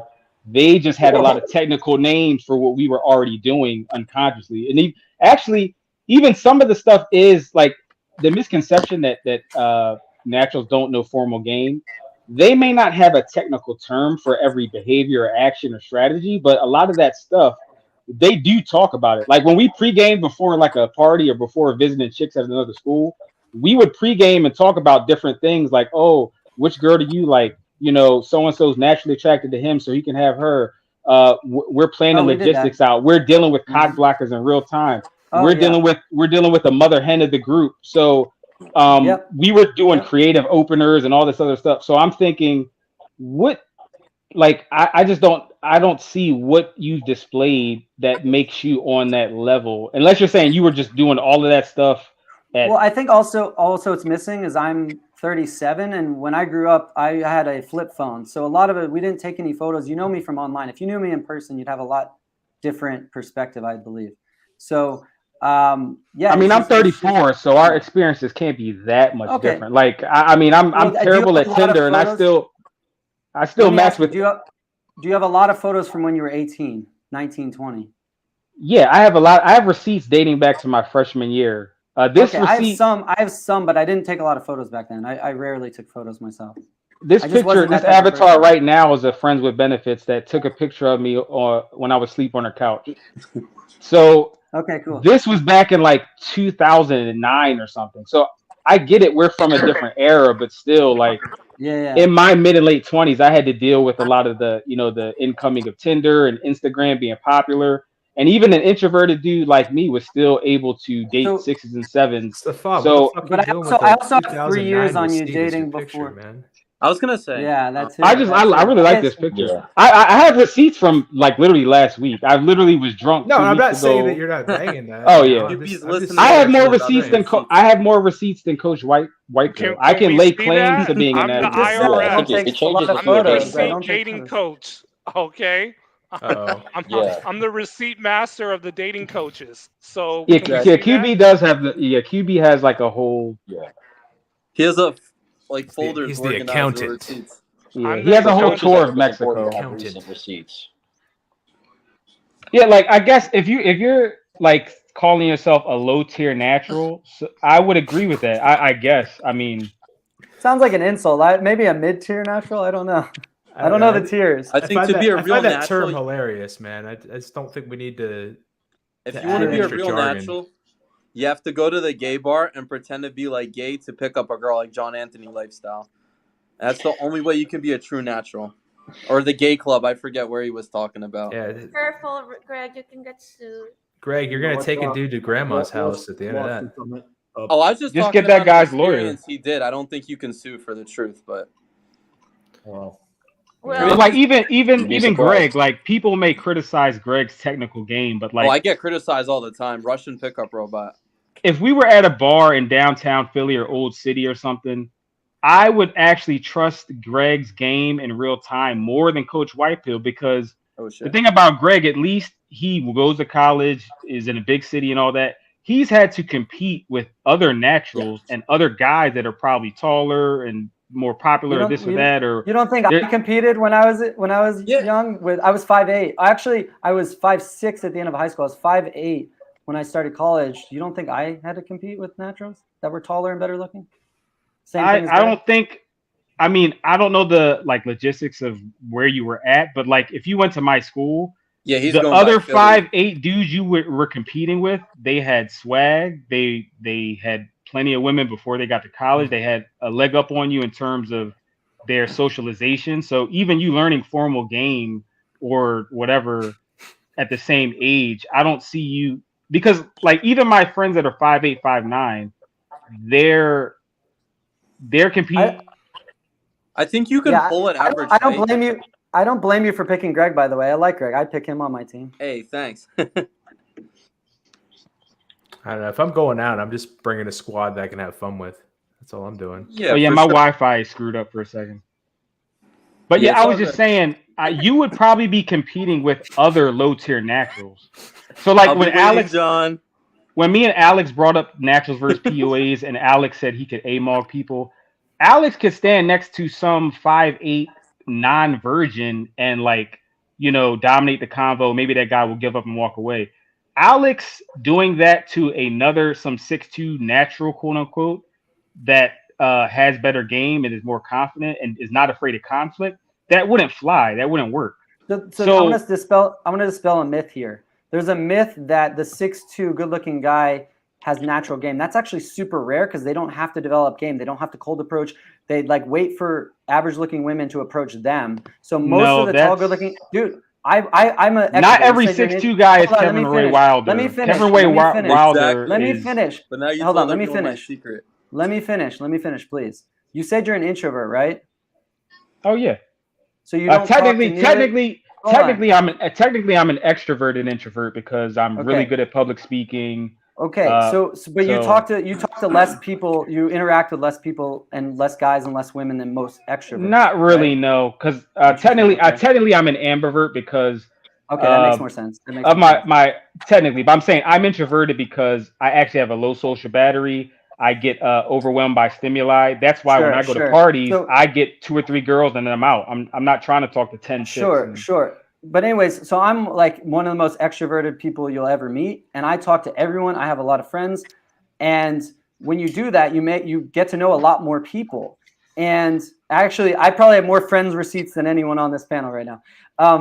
But anyways, no. I don't know. I have one video with like 48 chicks in the video. No, not talking about chicks. I'm talking about total friends. I'm joking. But anyways, what I'm saying is that being around a lot of guys, when you have, just like with hot girls that don't have to develop a personality, because guys, everyone just flatters them, like the guys flatter them so they don't have to develop themselves. Same thing happens with tall, good-looking guys. They're not in that pressure to approach because they'll have some women, some average-looking women approach them. They're scared and they don't put in the work and the skills to improve their social skills. So I don't know where you get this. Hold on, let me finish. I've never had that problem. Guys, wait, guys, QB, let him finish. Let him finish. Guys, My bad. Okay, last thing I want to say is that when I was in high school, when I was in college, most of the naturals I knew were not tall and good looking because they were forced into developing their game and social skills naturally much more than the tall, good looking guys were. So it's rare that I meet a tall, good looking guy that actually has natural game. It's super rare.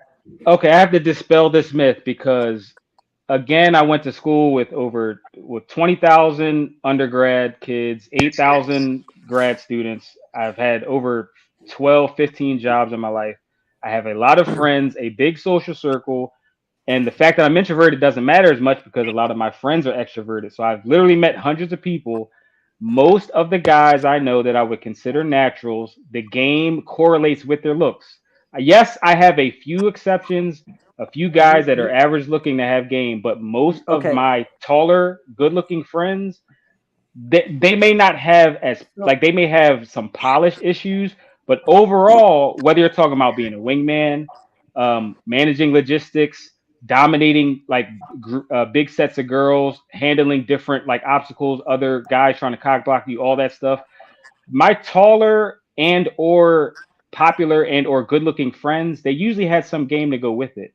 Like and honestly, even my Greek friend who's literally a 9, who literally could coast off of his looks, even he had good game. So he has great formal game. He has great.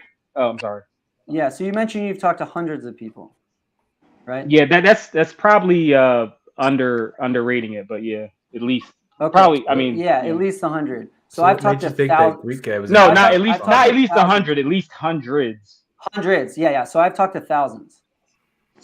Okay, but were your interactions all cold approach? Because a lot of my interactions were quality interactions. A lot of these were warm. They're all over the book. I have at least 1,000 interactions in every form that you could name. Because I'm an extrovert. I literally talk to everyone. Guy, girl, I don't care. I talk to everyone when I go. Do you talk to midgets? Yes, I absolutely talk to midgets. Actually, some of my best friends are midgets. Midgets out there, yo. You never know. Just making sure you're not a height racist or whatever. No, I'm a manlet myself. Supremacist actually. is what they are. Wait. I'm a manlet. I started high school at 4'11". Fun fact. So I totally get the. I was a midget. Yeah, I was a midget. Now Josh is just coming in at 5'3". I think I was 4'11" in like 3rd grade. Yeah, I lie on my Tinder. I'm only 5'3". I lie on my Tinder and say I'm 5'8", 5'9". He wears stilts. All right, guys. I wear stilts on my dates. Let's do like a quick lightning round. If you have any last questions, because I do want to wrap up because we're going in on 3 hours. Okay, let's go. Thanks for hosting this, Alex. By the way. Yeah, it was great fun. Man. Thank you. Thanks for coming on. Good show. I do appreciate the fact that you're willing to come on, Josh. That takes some level of balls. So yeah, I respect it.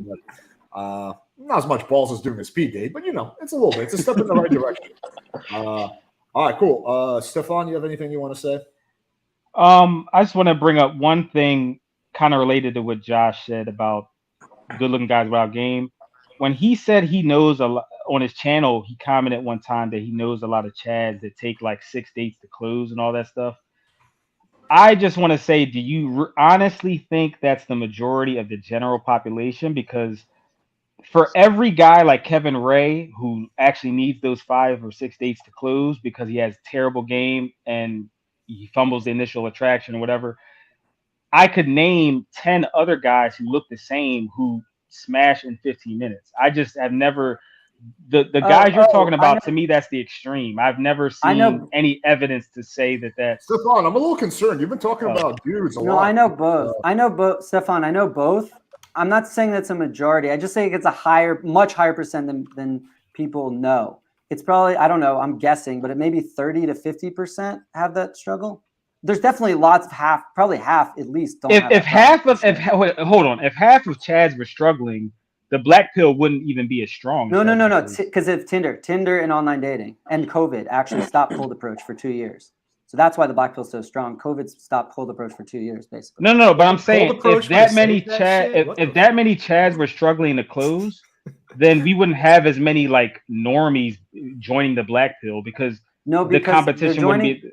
The reason why they're joining the black pill is because high tier normies and up are so good at closing. No.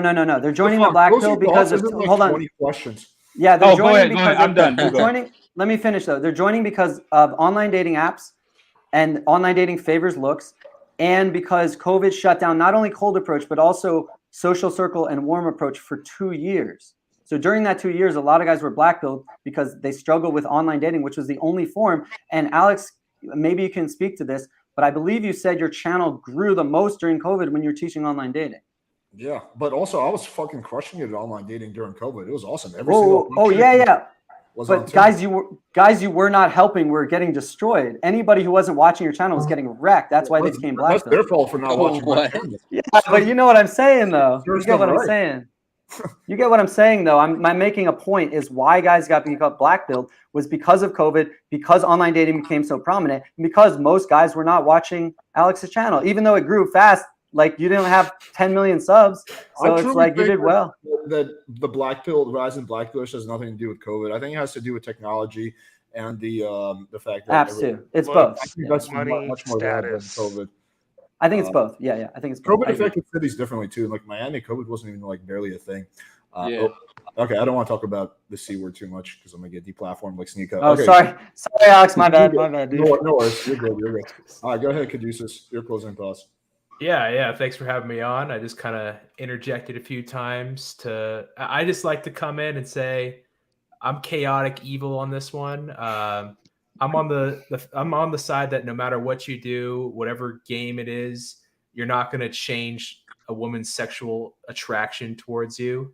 But you might be able to set logistics, communicate what you want a little bit better, but it's not going to change that raw desire that you have from the start. So that's my take on it, and leave it out there as chaotic evil. I'm still getting used to Caduceus showing his face. It's kind of a weird thing to get used to. Hey, doesn't Caduceus look like I don't know, like a high school kid who's in a band? Yeah, I can see it. Yeah, what band? Yeah. It gives me more band merch vibes a little bit. My band merch right here. There we go. Oh yeah, dude. Put it on your guitar case. Can I get one of those? Can I get one of those? When's the next round of Black Pill? I got my link. Right oh yeah, here. when is the next? I've been shooting for next week. I got to get some contestants. So, hey, Coach Whitepill, you want to compete? Yes. For what? Yes, Coach Whitepill. Do it. I Bachelorette. did it. You do it. Black Pill what? Black Pill Bachelorette. There's already 2 episodes up. Nah, I'll coach though. Yeah. Hey, if you bring me a few of your clients, they could compete. I don't think they're gonna. A lot of my guys are very private. I doubt that. Let's do this. Let's start a GoFundMe. If we raise $10,000, will you do it? Like, I'll throw in a solid like. Oh shit! I would. Yo, I'll donate to that, bro. Let's just run with the 10 G's, man. You don't have to do a game show. All right, let me think. The 10 G's. He's Jewish. Let's hit him where it hurts. Yeah, I was gonna say, like, you hit my Jewish blood there. I gotta now. I have to think about this. Come on, Zero. I gotta get out my calculator because if you added a 0 to that, I'd have to say yes, like on the spot. But let me think about it. Yeah. Once I see how much money I'm gonna spend on my lawyer with John, then I'll see how much I have left over to leave to this.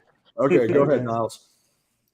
Yeah, I just wanted to finish with like a question. I wanted to ask Josh, like we were talking about coaching earlier before speed dates, and I thought that was a good idea. So what do you think would be more effective, right? Like a guy going in cold to one of Alex's speed dates, hearing his feedback and getting that information, or allowing you to coach him without doing a speed date at all? Which guy do you think would be more successful?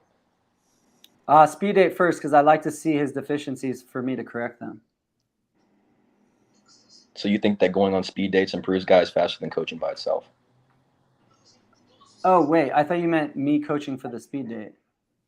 I'm just no, I just mean coaching alone. Josh, how do you see his deficiencies if speed dating is not representative of real life game? No, it's representative of beginner game. No, it's good for beginners. It's very good for students. It's good for the baseline improvement of social skills. So I can definitely improve their social skills. I can't help them sexualize on stream, but I can help them improve their social skills for sure. Okay, sub 5, Alex's girlfriend. Go ahead. Josh, I just want to make a comment, and I'm sorry if it's coming kind of harsh, but I don't like to be honest. At the beginning, when this whole controversy happened, I was like, I'm gonna give him the benefit of the doubt, but you did not come as very genuine on this debate. It came off as you're someone who's like trying to save face, but in that seeking of saving face, it's coming off as you're scared and you're hiding something. And I don't think that's very good for your reputation, especially when, as you said, you've been put on the spot. And sure. The comment that I want to because I do this for a living. I do image for a living. And everyone is going to find ways to get on you and find ways to take away your credibility. I mean, can I ask you a question? Yeah. How do you prove that you're not hiding something, that you're being genuine? How would someone prove that? Out there by doing this type of I'm here on the channel in a hostile environment, getting hurled questions at me. It wasn't that. I'm still here. Am I not? Hold on. Am I here? Am I not? You are here, but you're not very genuine. Yeah, go ahead. Sorry. It's like me deflecting. You deflected a lot, and I think that a lot of people were able to see through that, and it's just not making you look as genuine. Well, so part of the deflection is avoiding topics I've asked repeatedly that I don't want to talk about anymore. It's not avoiding topics. Nobody made talk. It was about okay, why wouldn't you want? Because the whole purpose of the debate was to debate this speed dating, right? And you were like, you know what, it's good for beginners, but not good for coaches. Which, I honestly don't see the. Well, I think what Natty's trying to say. Well, then you and I should have debated instead of me and Craig. Well, I think what Natty's trying to say is that it looks worse that you are not willing to do you get some points for coming out here, but it looks worse that you're not willing to do the speed dating than if you were to do the speed dating, you would not do well. No. That's why we had the debate. I'm sorry, but we had a debate on this for the first hour of the stream, me and Greg. And to be fair to me, Natty, you really should have debated me instead of Greg. If you really want to make these accusations, you should have debated me on the topic and called me out yourself while we were debating, not after the fact where we don't even have time for us to hash this out. We can set up another debate. You guys can go at it. Yeah, I would be down for that. I want to see the debate, Natty. No, but it's not, what I'm trying to say is that, and when people try to bring in different solutions, you were like, no, I just don't want to put my coaching out there. Which honestly, let's be honest, you're not gonna really put your coaching out there for an hour, but right? You can disagree with me, but that doesn't mean I'm being disingenuous, which is the real word, by the way. I'm saying it's coming off as that. Coming off as being disingenuous. No, but that's not. I don't think that's fair, Natty. I'm sorry, but Natty, just because you disagree with me is not fair to say that I'm being disingenuous. No, you don't have to agree with me. That's how it's coming off. I think that's the perspective that a lot of people are. Yeah, honestly, no. But now you're speaking for other people, though. No offense, but that's my opinion too. It just looks like you're trying to make it. So you and Natty are a couple, right? So we disagree all the time. We argue no, but I'm all saying, the time on stream. I disagree with him publicly all the time, and No, but you can agree on this and still not be representative of everyone else. You're still speaking for everyone else. Most people on the chat were mentioning that. We're saying that. Well, came off as I brought this up earlier. You're familiar with the bandwagon effect or the halo effect? It's very powerful. You're familiar with it, Alex. You can roll your eyes, but it's a very powerful effect. You mentioned it earlier. Yeah, so it's a very powerful bias towards the bandwagon, which is the people that don't like me or the people that like Alex. This is a psychological fact. I'm not making stuff up here. Coach Whitefield, if you check your last debate with Alex, most of the public's opinion were in your favor. Okay, that was not the chat. That was after the stream. So we'll see after the stream what the comments look like. But the chat was totally against me. You kind of can't use the chat as an objective group. You can't use it. Because when they know Alex a lot more. They know you a lot more than they know Josh. When I was on here, I took it as a dub when a few people were like, they're like, oh, this guy's spitting some facts. So like, but like he's making a fair point. During that chat, I remember that it was like the public opinion was mostly on your favor. Just go back and watch the chat. It was not. It was after the chat, and it was the comments after the stream. Just to make sure of it, and you cannot say like, oh, you're Alex's girlfriend. You're gonna always take his side, because I didn't say always take your side. I didn't say always take his side. I didn't say always take. Oh, like that's just what I wanted to say. It's not me accusing you, but like it's like how my perception went, as you were very like, it didn't come off as you being genuine and you wanting to just be like, you know what, like let me find solutions. You were finding more. Well, it's hard to prove that you're a negative, right? It's hard to, how does someone prove that they're being genuine? How do they prove that they're not hiding something? If someone's not hiding something, how do you expect them to prove that? By bringing solutions, right? I brought solutions. I've agreed to the coaching game, and I'm trying to figure out the details of doing that on stream. I'll talk about Alex. I'll consider things. If it comes true, though, it will be. Yeah, I haven't backed out of a single debate ever, and I haven't backed out of this coaching You did thing. back out of a debate with Kevin. Let's just put that. No, I did not. I never. That's a lie. I have the screenshots. I never agreed to come on for that. Technically, you never agreed to it, but I'm saying you weren't willing to do it. Yeah, that's not backing out. Backing out is committing and then not showing up. I said I would coach, so I will show up to coach. I never agree. I'm never going to say I'll consider something and then that counts as backing out. No, if I say I will come do it, then I will come do it. 100%. Now, the details of that we have to agree on before I fully commit. But I'm saying if you're willing to agree to the terms that we kind of set earlier, then I'm going to show up. I'm down for what else. I don't give a fuck. But it's disingenuous to say that I backed out. I've never backed out of a debate that I agreed to. I've considered debates that I didn't do, but I've never backed out. That's a different thing. You backed out of telling me what skeletons I have. That would be very well, it's not a playing with skeletons. I think you know the skeletons. I think you know the skeletons. Oh, I have I don't need literally no idea. All right, well, I think everyone can figure it out. I think everyone can figure it out. Coach Whitefield, this is a safe space. Alex will not see. I don't give a shit.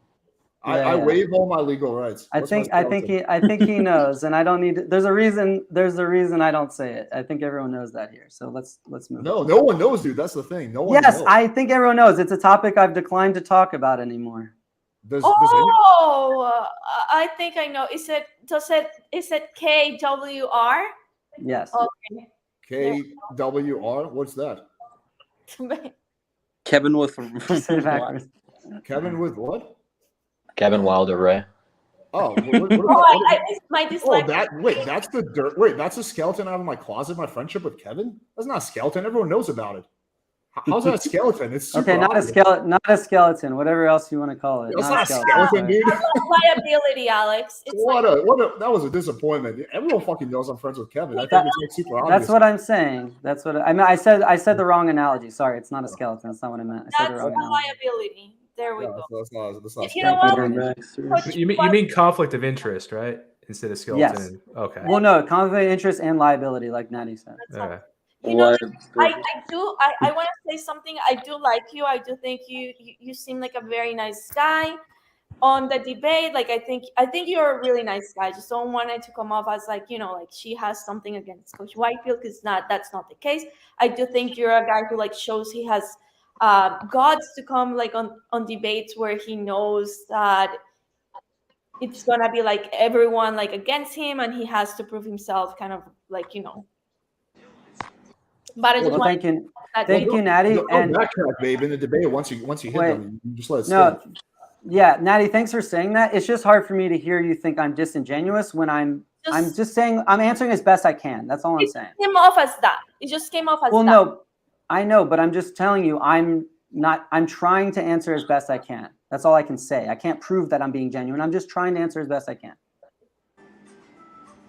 Okay, cool. Let's move on to QB.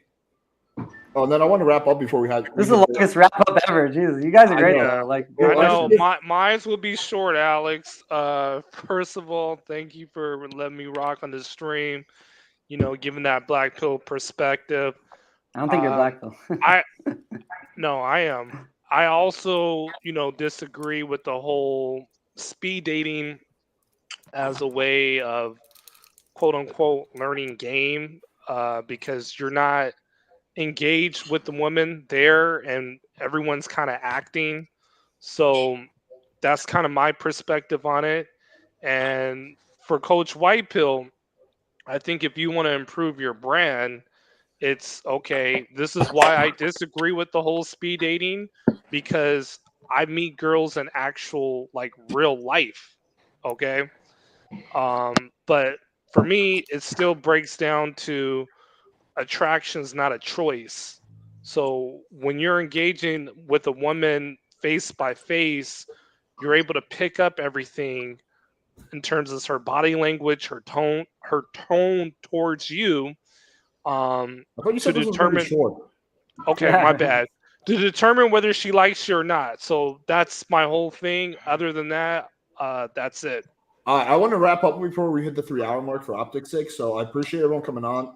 Appreciate you coming on, Josh. Appreciate everyone on the Thanks, panel. Greg. Thanks, Alex. Tomorrow Fist bump. Russian Jew fist bump. Russian Jew fist bump. Russian Jew. Tomorrow we're going to be doing a debate between Mr. Slave and what the fuck is his name? And Avery Hayden. So that's going to be a good one. So make sure you guys tune in for that. Appreciate y'all.